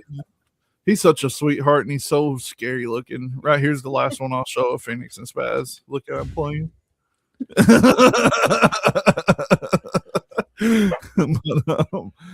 but I mean, but I kind of like the flow of this. Let's just pop up random puppy pictures. I will say that if you do want a Tamascan dog, that's what they're called. They are very different from normal dogs. Like Remy is he's totally mute. He doesn't bark. And he doesn't play with toys. He's very food motivated, and rather than toys, he likes to play like, you know how you can like juke at dogs and stuff and they take off running. Yeah. That's how he likes to play. He likes to play person to person rather than with a toy. I wish you had a good picture of Sunday. She's a beaut. I can get one. Yeah, I don't. You're on mute, Morgana. Crap. I said I could jump over to Rachel's page because she posts Sunday pretty regularly. That's what I'm doing. But I wish that I had the problem with the no barking. But Totally no. literally just texted her and said, delete Morgana and Clinton Cecil. Block everybody on Facebook. Oh, let's see. But yeah, I mean, the thought of that is pretty solid. I like the idea of that. I think Sunday looks better than Remney. Honestly. Abe, do you have any animals right now? I do. I actually have a cat. Oh, nice. Yeah. Should be 8 years old this spring, I think around May. Listen, that's young for a cat. It is. You know, the oldest cat in history, is recent history, lived to be 38 years old. Holy cow. really? 38. Yep. Yeah. There's Sunday. Our oldest cat at the moment is almost 16. So yeah, you got a ways to go, Abe. Well, she's got a lot of spunk in her. I mean, she's always jumping up and down on things and outside. She's mainly an outside cat, but she adopted me about 4 years ago. Yeah, our 15-year-old cat still plays, skirts around corners, goes crazy. So I fully believe the dude that has the record for the oldest cat also has the record for the second oldest cat. He had another one live to be like 32, 34 or something.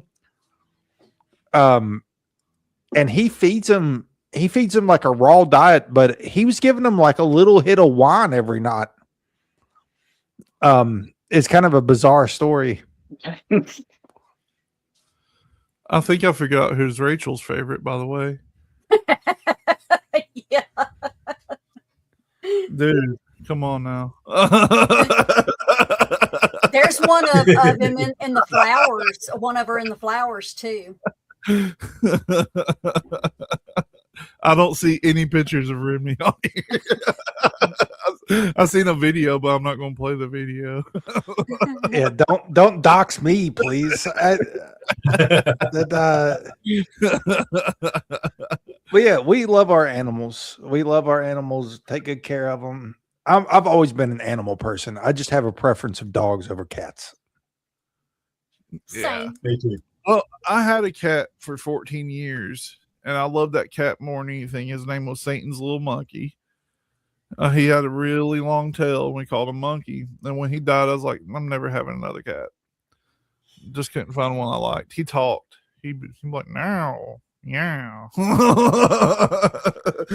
It's fun. Or maybe the substances made. I also used to be really into fish until I got so mad the last time. Sometimes you can have a perfect fish tank. There you go. Oh, yeah. Both of them. Well, and this, it's hard to get perspective. So Remy's as big as a Great Dane. He's massive. And Sunday is as big as, she's the size of a black and tan German Shepherd. So she's not a little dog. In some pictures, it looks like she's little, but she's about 80s, probably 85 pounds, like a small German Shepherd. Remy's huge. He can put his paws on my shoulder. Yes. Cecil and I are both 6'4", and Remy can put his paws on our shoulders and look us in the face. But So, okay, I've got you one. Have you heard anything about the immortal jellyfish? Yes. Those are crazy. Wild. tell us about it. There's some people wanting to see you. Come here. Oh, yeah. He was trying to get the cat. Oh, He just walked in here. looky there. That's such a pretty cat. Uh-huh. What's that color called? I forget. It, I just It call has- her Gray. yeah. Said, That's okay, like- I'm done with you now. That's Oh, like She I'm gonna don't take like the over. color much. Mandy was holding up something the other day, and she's like, "Do you like the color on this?" I was like, "Yeah, it's red." She's like, "No, it's not. It's pink." And I was like, "Pink is red." So we had like a 45-minute discussion on why she thinks pink isn't red and why it is red. That's You want to look awesome. at the camera? Oh, good cat. But this fits right into it because I mean, think about it. Dogs and cats truly have an amazing ability. They've leech tamed off us. They've tamed us. They leech off of us, and we don't care. Like my dogs, listen, they don't even get a job. Right? The next one's on deck too. Raccoons are in the process of domesticating themselves. Yeah. And Really? cats are the best at this because I had a cat I loved, like I mentioned, Monkey, and he was a dick. Yeah. Like, Yeah. like, We have one that she has brought in mice, moles, squirrels. She's brought in one frog. We had a friend house sitting that was only terrified of frogs. Nothing else bothered her. That's the only See, time she's you ever brought a summoned frog her. in. summoned her. You all summoned her. Uh-huh. We got on her page, and she's like, "Somebody's monitoring me." I thought she felt the disturbance in the force. Hey, Rachel. We were just talking about you. See, I like possums. The flaw of possums, though, is heartbreaking. They only live like 4 years. Mhm.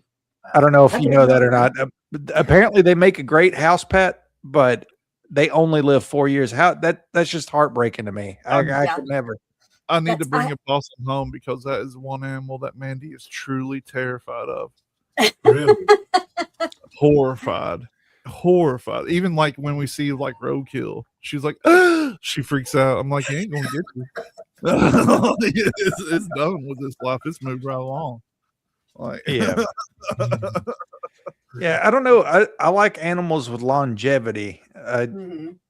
which is one reason I love the parrots that can talk. Those things live like 40, 50 years. You can teach them stuff. the next thing I'm getting is a tortoise because every day I think about it. I'm like, I bought these dogs. Well, I got these dogs that I truly love more than anything, and I'm gonna have to bury these dogs. I want something that's going to outlive me by generations. like, oh. But Yeah. the immortal jellyfish. The What immortal jellyfish. So it's a species of jellyfish. It's all around the world in temperate tropical waters, but it is one of the few known cases of an animal that has the capability of completely reverting to a sexually immature colonial stage after having reached sexual maturity as a solitary individual. So basically, they just keep reproducing themselves because all of the polyps and everything that are on them are clones of itself. Dope. Weird. Yeah, So basically, I mean, it just, the way that they explain it is it just keeps remaking itself, but it never goes completely back to that pre-polyp form. It gets close, and said that some of the individual polyps will die off, but that the overall jellyfish keeps just recreating itself. I'm really surprised that somebody, and maybe somebody has, and we just aren't privy to it, found a way to replicate that for humans. And, like I said, I'm sure there's probably someone who has. Well, yeah, the jellyfish is at the heart of a lot of these new therapies for anti-aging, along with the lobster, because the lobster, for those that don't know, is biologically immortal. Yeah. No, like it's predators that kill lobsters. They literally, in their natural environment, as long as they have food, will not pass away from old age. They are also cannibals. Oh yeah. That's crazy. Just FYI. That's part of why they when they have them like in tanks and stuff at restaurants, they keep, besides the fact that they can grab you too, but they have to keep them so that they can't attack each other. I didn't know that. I thought it was just I didn't either until I had a friend safety. that moved to Maine. And, up there, down here, if you go to a restaurant and you get a lobster, it's going to cost you $30. Up there, it's $3, because they're way more popular up there. Yeah. And the lobster is one of those creatures that has the unique ability, which there's a lot of them, to regrow its limbs. It can regrow balls after it's gone. I gotta So play. lobsters and crabs can regrow their limbs. Oh Yeah. yeah. I didn't know lobsters ate one another either, though. So that's why I like being on here. That's why they taste so sweet. There's only a few creatures in the world that are biologically immortal, but the jellyfish and the lobsters are two of them. The only way they die is usually by predators. Oh yeah. But I do want to play another video because I got to share this bird with everybody. Tell me this isn't peak amazing animal ability. Here are some of Bailey's favorite things to say. In no particular order. Number 1, where's the whiskey? He loves to ask, where's the whiskey? It's his favorite thing to say, I do believe. And he says it very aggressively, like, where's the whiskey? Where's the whiskey? Where's the whiskey? Where's the whiskey? Where's the whiskey? Where's the whiskey? Where's the whiskey? Usually right after he asks where the whiskey is, he follows that up with asking if you would like a beer.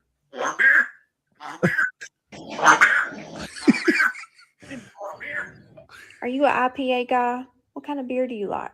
The next thing that he loves to say is, where's that cat? And then he follows that up with, here, kitty, kitty, kitty. Where's that cat? Here, kitty, kitty, kitty. Here, kitty, kitty, kitty. Here, kitty, kitty, kitty, kitty. Here, kitty, kitty, kitty. Here, kitty, kitty, kitty, kitty. Where's that cat?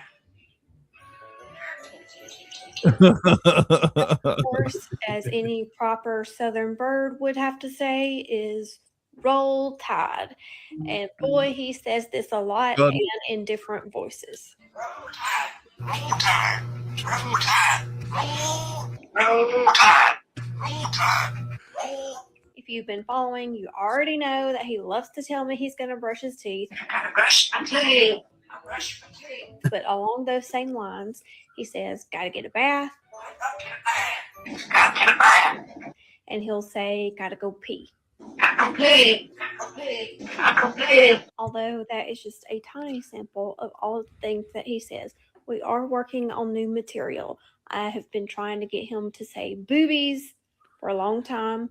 And today we started working on yeehaw, yeehaw, fuck the law. He's definitely a country bird. She rescued him, I think, after an older couple couldn't take care of him anymore. At home, we had a lady that I worked with her daughter, and she actually raised parrots and parakeets and stuff like that. So I got a bright idea to buy my mom a Quaker parrot. Those are some loud little assholes. But her mom had an Amazon parrot, those huge ones, and it had a vocabulary of over 2,000 words. That's crazy. And I would call her and talk on the phone, and I would hear her little girl screaming and crying in the background. Like, what is wrong with her? It's the damn bird. It sounded just like her baby crying. Roll Tide. Yep, roll tide. Where's the whiskey? Did you hear, though, Andrew Jackson, the president, had a parrot? No. And its language was so bad that at the funeral gathering, the bird got so upset and started swearing so loudly, they had to remove the bird from the house for the funeral. That's amazing, actually. Yes, yes. Oh, You know, I have a spooky story like that. Oh, cool. My grandmother was born in 1923, and she went to school in a church down the road. They only did kindergarten through 8th grade. And she said that they would walk to school. It's probably a half a mile away. And there was a dude that lived on the road that had a crow with a split tongue. Yeah. And said that this crow would fly down, and she swore that the crow could speak as clearly and as intelligently as a human being. Mm-hmm. And she said that this crow would fly down to them as little girls and boys and say the most god awful things to them as they were trying to go to school in the mornings. Yeah. She said she always said that the person was into the woo that had the crow. Oh, puppy. You want to be on TV? I don't know if that's just strictly subject to Clay County lore. Was she a Clay Countyan as well? Yeah. Because my dad told stories of talking crows in Clay County as well. You know, so ravens, you don't need to split ravens' tongues. There's some raven species that can talk like parrots. Mm-hmm. So, but apparently if you split the tongue of a crow, you can teach them to talk just like a parrot. Huh. So, I've always heard of mynah birds, which supposedly have a very large vocabulary. I just don't know how close a mynah and a crow and a raven are. Well, I mean, we already know that crows are intelligent. People can train absolutely. them to go get stuff. But I don't know. She told me that story 1,000 times, that this crow could speak full sentences like a human being and would scare the kids every morning on the way to school. Mm. Yeah, and there are stories of people that like crows, they've put out food and stuff for them, and then the crows will gradually start bringing them shinies and stuff that they find, to more or less reward them for feeding them and stuff. But there are also stories of people that have pissed crows off, and the crows got revenge. So yeah, they'll make the crow an enemy if they're not careful. Mm-hmm. That's right. Love me some crows. And, depending on the culture you're from, a lot of people think that crows are a bad omen, but, then you look at like Native American lore and they're messenger birds, so. Yeah. Yeah. Crows. Go ahead, Steve. I'm sorry. I'm just going to say, I've spent a lot of time, I spent a lot of my life outside. Mm-hmm. And if you'll pay attention to the wildlife around you, the crows are tattletales. If something's moving through the woods, the crows will tell on it. And the owls are that way at night. If something's moving through the woods, pay attention to the owls. So. Mm-hmm. I saw a video about crows about a month or two ago, and said the crows, like if one of their own dies, it investigates the death to see if it was like natural causes or if somebody killed it. And if somebody killed it on your property, like if I killed one on my property, it notifies the rest of the crows to avoid this area. Mm-hmm. Yes, that makes sense. Yeah, highly intelligent. That explains a lot. But I don't know. No, I'm joking. I wake up a lot of mornings and we have a whole murder of crows in the backyard, and I'm starting to think it's a bad omen. Mm-hmm. Because I've had some bad luck in the past few weeks. Well, like I said, they're messengers, so they may be warning you that something's going on or something's happening. But they do say that crows usually have the cognitive abilities of a 7-year-old child. And sadly, I know 7-year-old children who are more intelligent than some adults I know. So that's amazing. So, if I just look back through the list, think, I think I'll take the crow over the person. But, they recognize faces. They remember. They're very good with problem solving. Said that because they like nuts, just like most birds do, but said that they will drop nuts in crosswalks and stuff so that cars will run over them and crack them so they don't have to do it themselves. That's smart. Mm-hmm. Yeah. I know when we got the ice, and I went and I bought some bird seed and spread that out for them. I did have a few crows come in and eat with the rest of the birds. Mm-hmm. That's neat. Birds are neat, but like Linda said, birds aren't real. So birds aren't real. Where did Linda say that? She said that earlier. I seen it in the missed chat. that too. I'll go back and find it. I don't care, dude. Shoot. It's way earlier. That's what I was looking What at. else we got? I've got one. If you guys want to hear about it. Of course. Sure. So what punches so fast it briefly creates light with its strike? Kangaroo?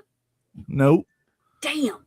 What did fishermen describe as a rainbow sea imp, swiveled-eyed alien, punches so hard it cracks shells and glass and sees light humans cannot perceive? Huh? Who loves like Chinese buffets? What's your favorite thing to get at a Chinese buffet, Tully? Is it the shrimp?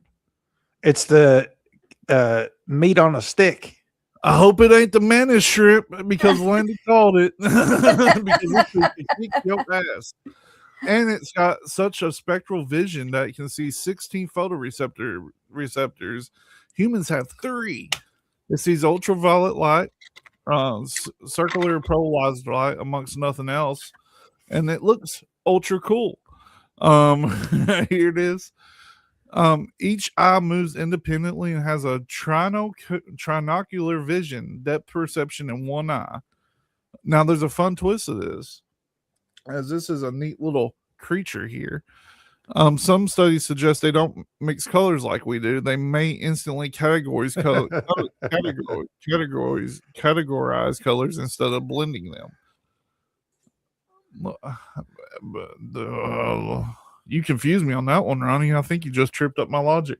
Ronnie's got a great point. But they had the fastest punch in the ocean. Their strike speed is 50 miles per hour underwater, Totally. Damn, underwater. That's impressive. Yeah. That means it'd be like 400 miles an hour above water. Have you ever tried to run in water? Exactly. Yeah. Now that acceleration is comparable to a bullet leaving the gun. A punch creates captivating bubbles which collapse and produce a second shock wave. It's so fast. The bubbles flash briefly and reaches temperatures comparable to the surface of the sun. It's pretty neat, and it has a built-in armor. Their clubs are layered like biological composite material. Engineers study them to design stronger body armor and aircraft materials. What do you think of that, Stephen? That's a truly strange creature. Oh yeah, and on top of that, they're highly territorial. Complex communication signals using polarized light is something that they use, and they're known to recognize individual humans, so they remember you. Don't piss these things off, dude. Yeah, they're neat. Yeah, what do you think of that? Let me get past this commercial, and I'll show something. So that is cool. And there are a lot of cool shrimp out there too, because we did saltwater aquariums for years. And unfortunately, the shrimps don't have a really long lifespan.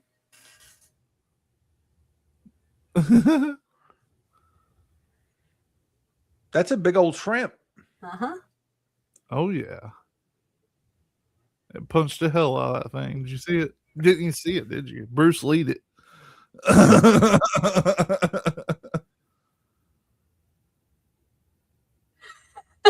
Poor old crab's like, what the hell?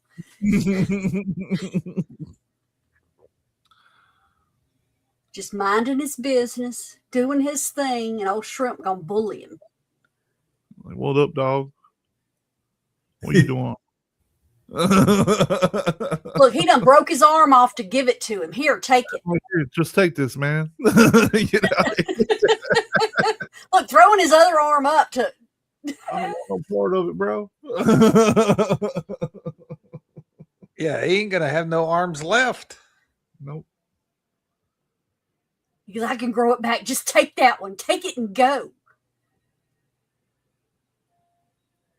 But yeah. That's a big old shrimp. Yeah. Or that's a little bitty crab. Or a little crab, yeah. Yeah, because those stats were pretty damn big. Oh, yeah, that's true. I didn't even realize that. Me either. Until she put the stats down in there. I'm like, okay, maybe I'm just seeing it wrong. You know, and it's funny because, like I said, talking about shrimps, those are cool as hell. But they have this one set. You can buy them together a lot of times at saltwater specialty shops. It's a goby, which is a type of fish, and a pistol shrimp. And they will actually live together and take care of each other. The pistol shrimp, what is it? Let me think. I'm trying to remember. I think that it is blind, if I'm not mistaken. And that when they pair up, it's almost like a clownfish and an anemone. You know, they have that relationship until one of them dies and everything. So, and a goby is really cool because they actually sift sand, and you'll sit there and watch them, and they'll be sucking in sand and then sifting it back out of their gills and stuff. And like I said, you know, you'll see them together. The shrimp will be underneath the goby in the tunnels that it's dug and everything. That's wild. Mm-hmm. Here's a picture of Landa's dog Sydney after she Aw. painted on it with a pink highlighter.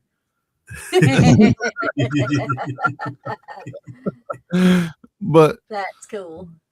But I mean, the shrimp are one of the most tasty things on the Chinese buffet or anywhere else, but they're also kind of terrifying. Did you know that you're not supposed to eat the shells on the shrimp? Well, no. I never have. I didn't know that. But anyway. You know what? Way better. So you just deep fry them and have crunchies? Yeah. We was at a restaurant one day and they brought some out and I was eating them and Mandy's like, "Are you eating those with shells?" I was like, "Yeah." What do you mean? Okay, I'm not going to give you too much hell about that because, all right, my husband was the youngest of 14 children because his parents had him way late in life, so he has half brothers and sisters on each side. But so he basically grew up as an only child, and his mom, being from the far north, and no offense, but they're different than we are, and yeah, in my world, when you feed a baby a new food, the first time you give it to them, they're going to spit it back out because it's something new. So you put another bite in there. And usually after 2 or 3 bites, they're like, okay, maybe this is all right. Well, she would put something in her child's mouth one time, and if they spit it out, she never fed it to them again. Well, my husband was 18 years old the first time he ever tasted an egg because his mother strictly cooked the foods that she knew he would eat and never introduced new foods.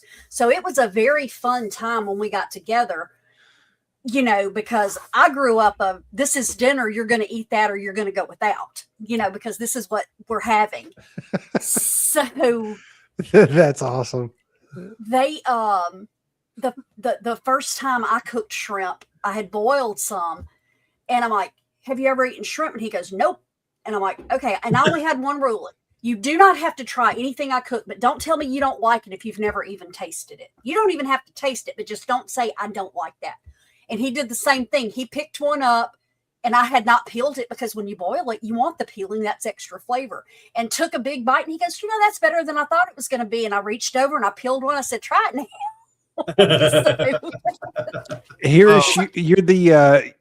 You're the kick mod of the day for sending the mouse. W Hirsch. My wife, I despise meatloaf. I hate it. I never have liked it.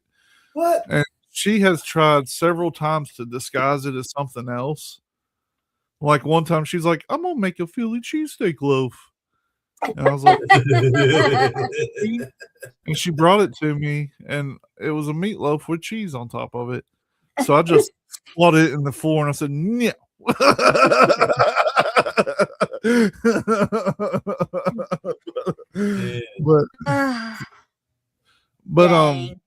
But I mean, I eat like a child. I like pizza. I like chicken nuggets, and I like French fries, and I like chicken tendies. That's about I like wings. That's something kids don't like. But bone-in wings. I'm hoping bone-in wings. Yep. Yeah, there you go. Because anything else, chicken chunk. Now that we're talking about food, I saw so Malcolm Reed has a podcast, and if you don't know who Malcolm Reed is, he's one of the top barbecue influencers in the world, and he dropped a revelation this week. He said, yes, your chicken is done at 165 degrees, but with wings, if you want a real good wing, you really need to get your wings up to like 200, closer to 200 degrees. Yeah. Because that's when the crispy. Well, it wasn't even about the skin. It was about the fat rendering. Apparently chicken fat's a lot harder to render than beef fat. And you got to get them closer to 200 to get that chicken fat to render so that you have a really tasty wing and not, like you said, not floppy on the skin and stuff. Mm-hmm. Yeah, because I want mine, because a lot of times what I'll do is, and this is weird, but it works, is drop them in boiling water for about 4 minutes and then take them out and coat them in whatever I'm going to do and then put them in the oven, and it crisps up way better. What I do is I drop them in the deep fry when they float. I put them on a pan and put sauce on them, then put them in the oven for like a little bit. That sounds good too. They're delicious. You've had them before. That's how I've always made them. Yeah, that sounds great. Actually, I would love to have some wings right about now. Yeah. Tomorrow's Valentine's Day, and I told Mandy I'll take her to Big Kahuna, but I'm thinking Wingstop is probably more likely to happen. Yeah. Dude, I will say Wingstop is probably winning the wing wars right now. Yeah. They got a Cajun seasoning, like a Cajun dry rub, but it's not dry. It's not a dry chicken wing. Yeah, it's good. It's very, very good. And they make their own sauces and stuff. It's good. You think it's gross to eat chicken wings with bone, Linda? Mandy does too, but my favorite thing is to like scrape my teeth against that bone to make sure I get everything. No, I think she's saying meat shaped. She's saying that meat shaped into a loaf is gross. I think. Yeah. Well, Landa, where are you at on Wendy's square patties then? That's weird. You know, the square patty actually wasn't Wendy's idea. No. It's a northeastern staple. And when I tell you what they put on those burgers, it's either going to gross you out or you're going to be like, I'm interested. So they took the square patty burger, and I think they traced it back to the restaurant. There's like a restaurant in the Northeast, somewhere in New England that does this. But the staple is that you got the square patty, you got the steamed bun, and then they put a combination of mayonnaise and chopped green olives. They mix it into a sauce and pour a little bit of the olive brine in there, and they slather that mixture on top of the patties and then put the bun on. and that's how they eat their burgers at these restaurants where the square patty originated. That sounds pretty good. I would try it. I would try it. Obviously, like I'm in the Midwest, and I've told you all this before, and you might think this is nasty too, Landa. There's a restaurant called Frisch's, and they are famous for putting tartar sauce on smash burgers. It's called Big Boy, brother. And, and they call it the Big Boy. And now they have a spicy tartar sauce too that they put on. And I know it sounds weird, but you got to give it a run. Like if you're ever in the Midwest and you see a Frisch's, it's like a 50 style diner. You got to stop, get a burger with the tartar sauce, and just take it to the dome. You got to try it. I hate that you call it Frisch's. It is Frisch's. It is Frisch's. Landa, I do not like black olives, but I love green olives. It's mayo and capers and dill. Capers are weird, Ronnie. If you don't know what capers are, look them up. Like they're very weird. I don't even know what I'm sure they're in the olive family. But to be fair, I do know a lot of people that is all they put in tartar sauce. I don't eat tartar sauce for most restaurants or anything like that because it's way too mayo-y. But if you go in and you put some dill and some stone ground Cajun mustard in it and some hot sauce and stuff, it can be really good. The Frisch's one has dill. It's got a little touch of lemon to it. And the spicy one definitely has the hot sauce factor. Yep. It's good enough to where you can dip a fry in it and you're not tasting mayonnaise. It's like a sauce, like a legit sauce. Yeah. So if you ever see they're called Frisch's Big Boys. That's why Cecil's tore up. He just calls it Big Boy. If you ever see one, stop and give the Big Boy burger a run. Even if you're weird about capers or olives or tartar sauce, you got to give it a run just to say you had one. See why I call it Big Boy? Because it's called Big Boy right there on his shirt. You know, I have seen that character 1,000 times. I just thought that was like a throwback from the 50s. No, that's the Frisch's mascot. Yeah, okay. Right there. It's an actual real thing. Well, that's no different, Landa. That's not nasty because that's no different than eating ranch or blue cheese. And my mother eats French fries with mayo too. Those are like what ranch kind of mayo though. What brand of mayo? Blue Plate. Thank you very much. That is the only mayo allowed in my house. Yeah. They don't sell Blue Plate this far north. Yeah. No, really? If you were looking at that, would you call it Big Boys or would you go by what's on the sleeve, Frisch's? I would go by what's on the big ass sign above the building. It says Frisch's. Me personally. Crystal's from London. Crystal, what do you call it? Tell me you're talking about the Blue Plate. Ronnie said he knows a guy. So yeah, we can't get Blue Plate mayo here, but we have Dukes. I don't know if you guys have Dukes. Yeah. I will if I were somewhere and there was no Blue Plate, Dukes would be the next one I would get. They've been out of Dukes recently, and I've been having to get Hellman's, and I'm not happy about it.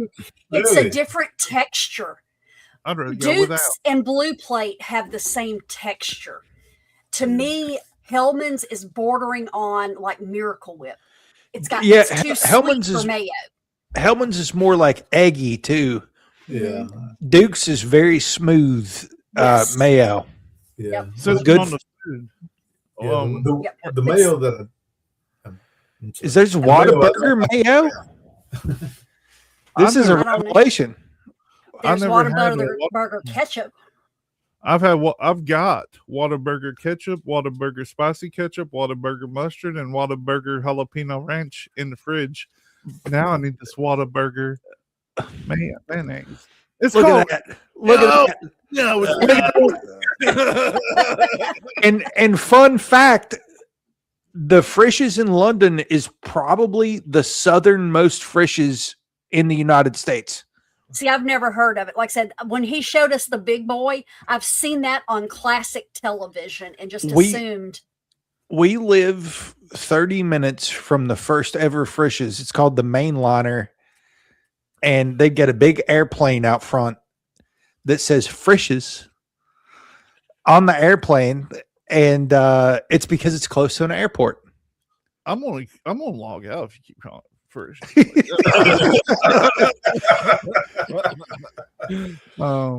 But anyway, I had a huge list of these animals. I guess we'll have to revisit this. Hey, did you have Coco the gorilla on there? No, I had things, like let's see. I had the Texas horned lizard on there. I don't believe in dinosaurs, but I had the Ankylosaurus. Let's see. Well, what do you think of like the Komodo Wait a dragon? minute. You don't believe in dinosaurs? No, the dinosaurs. We got it. Yes, Roddy. That's how that goes. That's how that goes.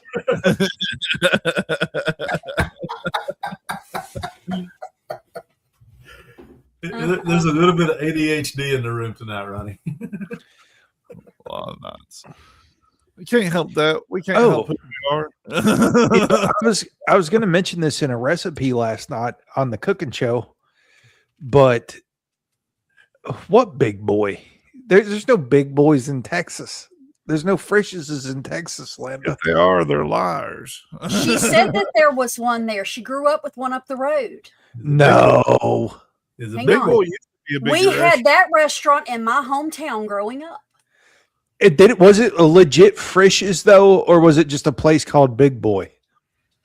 No, If it had the logo and the mascot, then it had to be legit. Nobody I don't would know. ever steal I don't the know. mascot. it's like crystals. Crystals used to be a bigger thing than it is now. Now there's like 6 of them. See, the first White Castle I ever had, when I moved to Virginia Beach. I was a teenager, never been out of Mississippi. And it was amazing to me going into a White Castle with that old diner feel. And they brought out your burgers and they had the lettuce and tomato and stuff on the side. And you kind of built it. And they started making them in the freezer section years later at home. And that is the most disgusting thing I've ever put in my mouth because it is not the same as the in-restaurant experience. That had to be somebody that just took a trip to the Midwest and loved Frisch's, Landa. Dude, I think it was probably Frisch's before it was Frisch's. No, the original Frisch's ever. You see this? I do see it. You see what it's listed as? Kip's Big Boy back on Abrams. Put into Google first ever I'm Big working Boy. on it. Shush. First So- ever Big Boy. Okay, the Frisch's Big Boy was 1947. Kip's Big Boy was 1950. And Frisch's acquired Kip's in the early 70s. So the dude ate at the Both Frisch's. operated under the Big Boy brand. He ate at Frisch's and was like, "Man, Texas could really use this." What it sounds like is Kip's was down there, then Big Boy bought out and changed brand into Big Boy. But Frisch's existed first. Morgana is undisputed. 3 years. 3 years before Kip's, Frisch's existed. But, okay, so it's one of those things, though. If you have never been to Kentucky, No. New rankings just came out. So here's my thing. Wow, that's a burn right there. So here's the thing. Okay, I was working on a music show this week, and the concept is covers. My mother and I used to fight over the song "You've Lost That Love and Feeling" because to me, Hall & Oates, that was the song. Well, she grew up in the 60s. So for her, it was the Everly Brothers. So I think it's whatever you find first is what belongs to you. No. So for her, it's Kip's. For you, it's Frisch's. No. We have an unambiguous, undisputed beginning, beginning. So did the Everly Brothers, but you'll never convince me that was the better version. Have you all ever almost gotten a fist fight and you ended up being wrong, but you were so convinced you was right over a song? Yeah, but if you're that far in, you just got to keep going. Yeah, exactly. How about you, Abe? Have you ever been so mad that somebody said you was wrong about a song, but you believed it so hard that you was willing to take your friend to the ground over it? For me, that song is "Dream On." I was like, Aerosmith didn't sing that. Yeah. Because in the beginning, Steven Tyler did not sound like Steven Tyler when he sang it. I got so mad that like we have friends holding us off each other. Yeah, that was in 1973 or something like that. Yeah, it was early 70s. Yeah. But yeah, he definitely, because I thought the same thing. I thought that they had a different singer in the very beginning at one time because of that song. And when I went and looked it up, I'm like, well, damn, he just sounds totally different back then. Yeah. It And I wasn't almost quite- got a fist fight with Tully over voting for Barack Obama. That's a story for another day.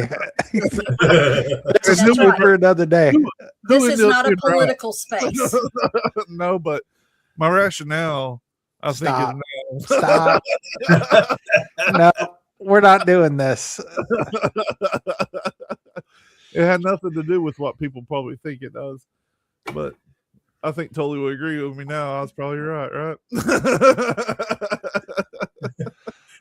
He's not saying no. That's We're because not- we don't talk politics on this show. We're taking the week off from the drama. That's right. This We're is our talking about vacation. Amazing animals and food. Amazing. You know what though? If we're keeping the vacation going for a few weeks or whatever, we're going to have to think of something. We might just have to make the whole episode next week strange. Yeah, Mhm. strange. Yeah, I'm Yeah. down for that. Hold on, let me We'll let me see. pull up the list and see what we were supposed to talk about, because we can change the list around. We'll get back into the news when we're I In a have better about place. in a I better mental place. Yes. I have about 25% of the Juggalo material. Okay. Well, we're supposed to talk about Australia next week and then the Juggalos, but we can move the Juggalos down if you want to. Just let me know. I think that's going to be the premiere episode of the year, so we can move that a little later. Well, yeah, we that'll be good though. Like if we move it a week, we could have a 2-hour episode on the Juggalos. I'm down for it. Mhm. I really like to have a guest for that. What are you doing in a couple of weeks? What do you know about Juggalos, Abe? I was just going to ask you guys, what is the juggalos y'all talking I about? had to ask that too, Abe, so don't feel bad. You can come and find out. I'm going to start from the inner city posse all the way up to now. So there's a band called the Insane Clown Posse, I've heard of that. I listened to that music before. and their followers are called Juggalos. And we're going to do an episode on the evolution of what that all is, because it's a huge movement. Like it has been for a long time. So, okay, I'm going to move it down. So it's going to be Australia, the Basque people, Miracles, and the Oregon Vortex. But if you get ready before then, just let me know. We'll swap them back around. Yeah, we'll just drop a surprise on you crackers out there. I thought about getting one of our friends that went by that. Is a juggalo to come on. Come get your favorite person, Landa, because he's off the chain right now. But When is that show in a couple of weeks y'all plan on doing? I'll try to have it not next Friday, not the Friday after, but the Friday after. I'll try. So I'm going to leave it where it's at on the list and just So tell me. the 6th, maybe. Yeah. There's so much key detail. There's so Are you much key- sure? Yeah. I did go yeah. look at a picture of them the other day. I love the Insane Clown Posse. I just, and like I said, I've heard of them forever. I've just never listened to them. And then Well, Tully's wanting to do one over his favorite band, Nickelback. A few weeks after that. Hey. That's That all ain't the the burn you think it is anymore. That ain't the burn you think it is anymore. I know.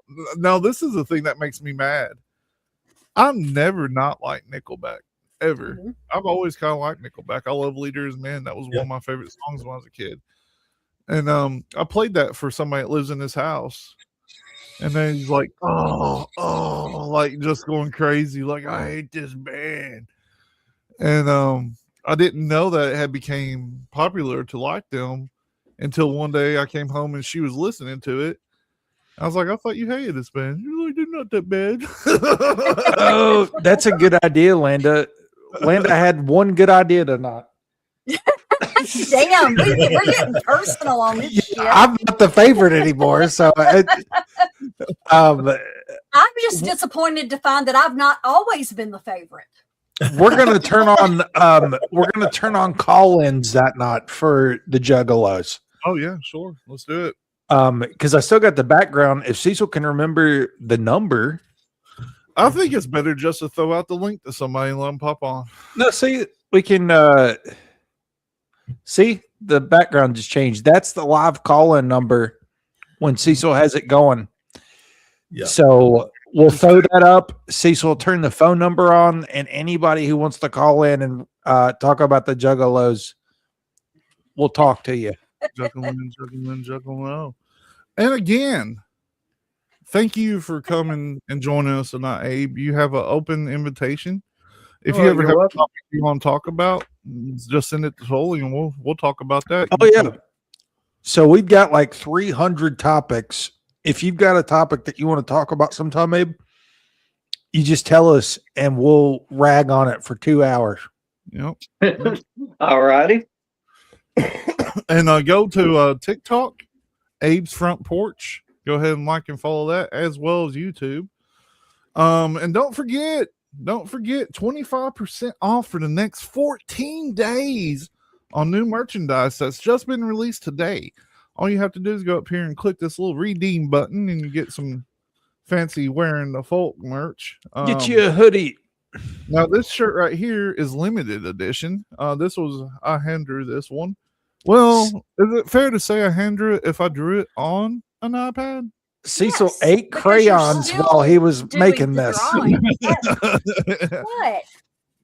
This one is one of the few. This one I think is the only one that's not AI, except for the hoodie that Tully created, which is awesome. And of course the one Morgana drew.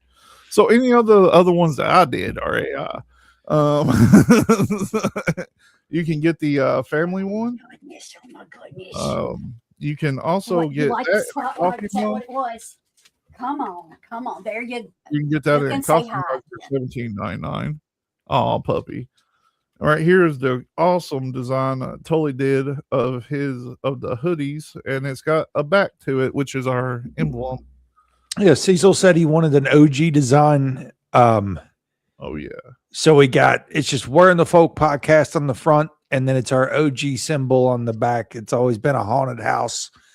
Aliens, cryptids, ghosts. It's all there. This one too is a limited edition, and this is the one where we're all being captured by aliens. Steven's getting away, but Steven's the main character on that one. He's the one to tell everybody what happened to us. What? Oh yeah. And then But, yeah, I would be the one Morgana- getting interrogated by the police saying, "What did you do to your friends?" yeah. Morgana's design, if you don't know, she created this triangle based on all of our locations in the United States. Yep. So if you put this on a map and you line it up correctly, you can find Tully at this spot, me at this spot, Morgana here, and Steven here. So come and check us out.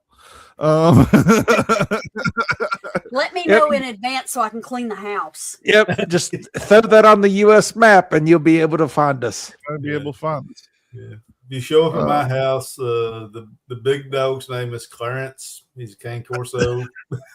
he likes doggy treats. I still love that you named him after Cecil. Yeah, that's weird. But right here's my little, what do you call it, Tully? The That's a Lisa Frank sticker. Frank sticker. You can get a sticker $5. Good deal. And you can get the OG one. I was really hoping that the bumper sticker one would be on here, but The bumper sticker will be up. I'll make the bumper sticker tomorrow. Right. It'll be up. It'll be up tomorrow. All right, good deal. And remember The Steven shirt. And remember, 4rbs.com, the number 4 to letter yeah. R. We got the Quantum Honey. Quantum Honey. And you can get this by going up there to the little QH thing over there.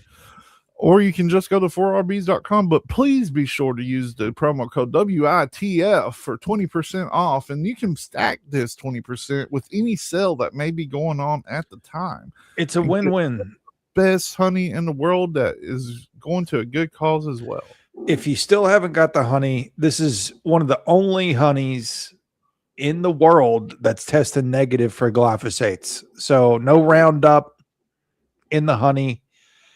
They're supporting small beekeepers. It's a win-win. That's why we don't have too many sponsors. What, Landa? What? Landa's wanting to know where she was on the triangle. You're on the other side of me. Okay, if you pull that back up, there's a star down there below, Stephen. There you It go. is Dallas. Morgana's making this stuff up on the spot. We're locked and loaded. Here's Morgana. Fun fact, here I am, and somewhere right over here is probably where Crystal is. And see, if you look at that feather over to your left, see there's a star that's almost like that's Dallas. And this right here is probably Ronnie, right? Uh-huh. Yep, that's Ronnie. He's a star by the moon. And Larry's the other star. Larry, if you're listening, we know, and yeah, Larry's right there. Yep. And I do have the ability to add more stars, guys. If we then it wouldn't be a triangle, Landa. So I don't even know what shape that would be if she tried to come back down with the line to you. See, Abe's right about here. The key thing. That's the Abe star. Yep. That's right. Everybody has a place in my world, guys. But yeah. And make sure to check out Cosmic Crumbs every Thursday night at 7 o'clock on the Cosmic Crumbs YouTube channel, Rumble channel, Twitter. Professional yapping at its best. Cosmic Crumbs. And Morgana has In Between the Notes, right? Between the Notes, yep. Between the Notes. I actually do have a web page. I just do not have the podcast going yet. Yep. Between the Notes will be coming out soon. And on April 20th, Till Death Do We Watch will be dropping this first episode, which is essentially a horror movie horror movie review with myself and my wife, where we watch movies that people may not have seen before, or if you have seen it's been a long time and unrememberable. And can I recommend a movie for that? Absolutely. House. That's so popular though. House and House 2. I don't know. There's 5 of them, but the first House is like definitely underground. Like I don't think your layman would know what that is. Okay. I haven't watched any of them, so they're from the 80s, early. Yeah, wasn't Daniel Craig in one of them? Bill Maher was in one of them. The first movie will be Don't Go Into the Woods from 1981, and let me tell you, it's a stink fest. But it's worth the watch if you want to get a good giggle. And we got a couple more on there. So we've already watched a few and got some things recorded and whatnot. It's going to be heavily produced. Heavy. I'm going to put a filter on my face. And you said, so you're not doing a live audience? It will not be live, pre-recorded. We won't be doing it live, and they're not very long. They're going to be, I'm specifically setting them up to be 8 to 15 minutes long. For longer form movie reviews for other things, you can most certainly go to Weird Realities and Watching Weird. They do a movie review, I think every Wednesday. Yeah, Yeah. every Wednesday night. Yep. Yep. Every Wednesday night. It's one of my more favorite movie reviews ones. But we wanted to do one that specifically focuses on pure trash. And we are part of the consortium that is Weird Realities. I haven't seen. Actually, I did see the HBIC a couple of weeks ago. She popped into the cooking show. Yep. She has got some stuff cooking of her own, I think, right now, which Morgana might know a little bit more about. I don't know if you. Well, no, she's doing some revamping. They're going back to their roots and focusing on storytelling through books and movies. And so we're going to vamp up the newsletter to focus more on that. And she actually just took over a couple of other writing groups in Facebook that brings in another 5,000-6,000 people. So it's that's where they started at, and that they really hit a really good niche with that. So with people being so busy and, only one or two people, having the time to really invest in it, it makes it easier if you focus back down. Yeah. And if you ever want to be humbled, try to come on to try to talk to yourself for an hour. Steven, you got anything going on? Now, Steven is a man of mystery. There was one time he didn't say anything about this, and I just turned on YouTube one day and I seen something live, and there was Steven sitting on another podcast. I was like, "What?" Steven's all over the place. Steven, everybody's like, we need this man to come tell us what's really going on. And the thing is, one, he is very knowledgeable about the things he talks about, and two, he's so much cleaner than the rest of us are.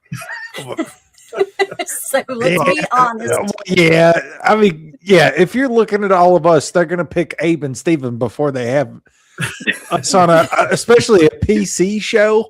Yeah. I can't help myself. I know.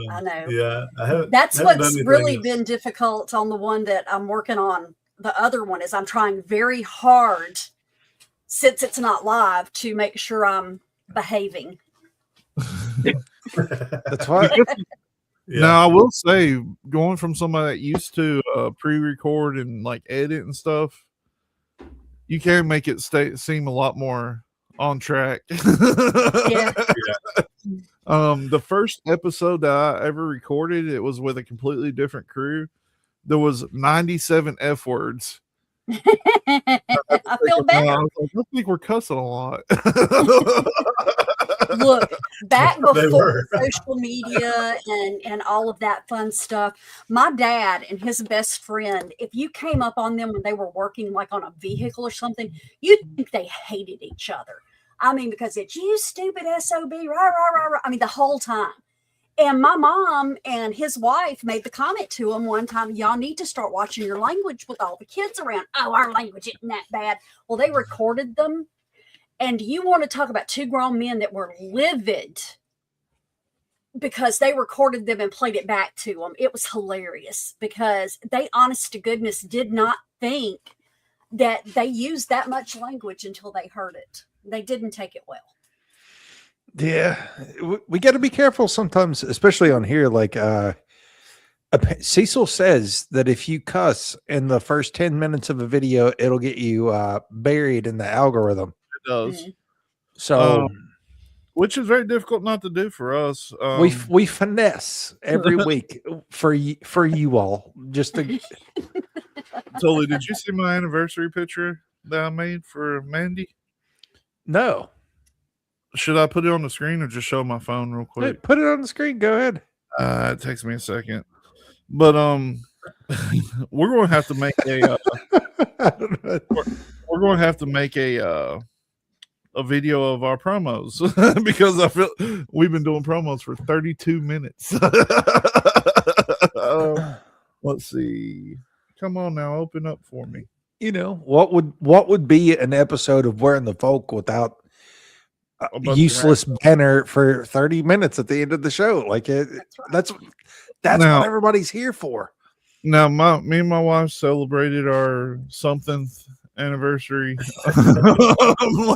on Tuesday, and I wanted to make her a sweet little thing that we could put on Facebook, and this was it. And I said, I'll never stop chasing you.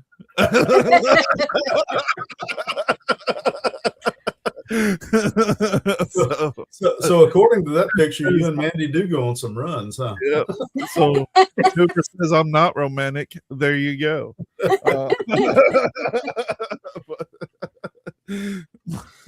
But anyway.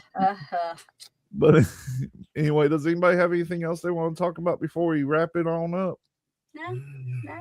It's been fun.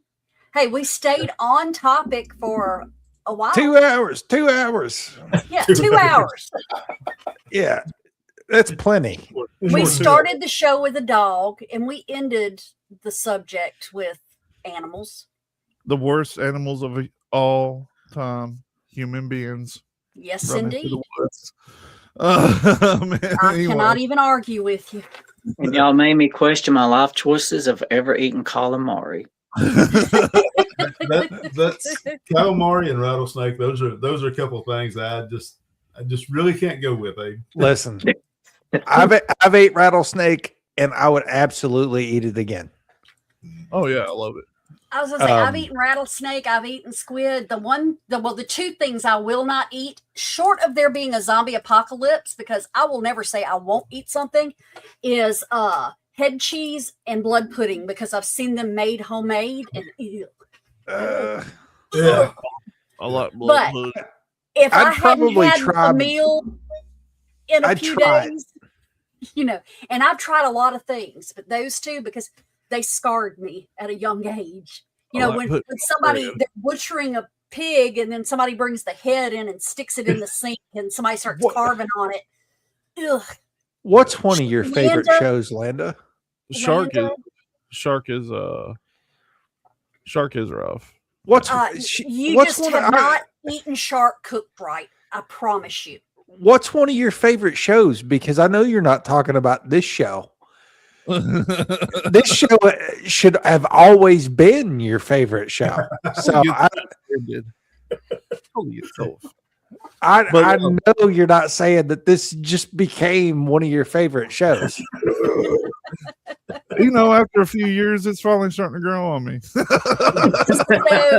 So when we all go to Landis later in the year, I'll bring some shark, and Tully, when we start cooking, we'll cook some shark so that they can taste it properly. But I do that too. I watch stuff I hate all the time. But Abe, thank you so much for coming out. Thank y'all for having me anytime. Hey, you're definitely coming back for the Juggalo episode. It's going to be hilarious. Yeah, I got to be there for that one. Hey, you and I can watch and learn in real time together. And you literally have an open door. Just message Tully, I guess. He's got your contact information. Let him know what if you have a topic you want to talk about, and come on here and we'll talk about it. Yeah, if you think of something weird, Abe, where you're like, I just been wondering about this, we'll totally throw it on the schedule. Like, whenever you're free, we could do it 2 months from now. Yep. All right. I'm always thinking of something weird, so might want to be careful with that one. Well, on his cooking show, he commented a couple of weeks ago, you know what? If you guys want me just to read weird subreddits, send them to me. And do you know he would not read it when I sent it to him? Well, you have to watch. You need to give some context. Because it was, I'm not the guy. I'm not that dude. I love that the guy that was actually doing the reading, because it was a guy reading it, and he prefaced it with, "Okay, for the record, just because you think it doesn't mean you need to post it, but here we are." Listen, this was I can't even say it. I can't even say it. Make sure that I word it properly. So hang on. She can't even say it. I can't find it. But anyway, it was rough. It was rough. And this was because it was funny, because he's totally, this guy put like a whole manifesto about it. Shit, where'd it go? Is that the proper Okay. word? Oh, hang on. Come on now. Up the subreddit. Okay. The first sentence of this subreddit was, Absolutely not. Absolutely not, Landa. I have said this since day 3 of this podcast. I want to interview somebody that writes Bigfoot erotica. Bigfoot smut. Yeah. Okay. Get all the way out of here, dude. Okay, Never ran across anybody let like me that read yet. the first sentence of this guy's subreddit. As a straight man, vaginas are badly optimized interfaces, and I would prefer them evolutionarily eradicated. And on that note, thank everybody for tuning in tonight. Gotta Come go. Friday at 7 p.m. That's- Eastern time. That sounds like a comment you would get on BitChute. We gotta go. That is a BitChute comment. And tune back in next Friday at 7 p.m. Eastern as we get to strange topics. And next week we'll probably run into strange frequencies the whole time. And thank you all for watching us because we are watching you. Peace.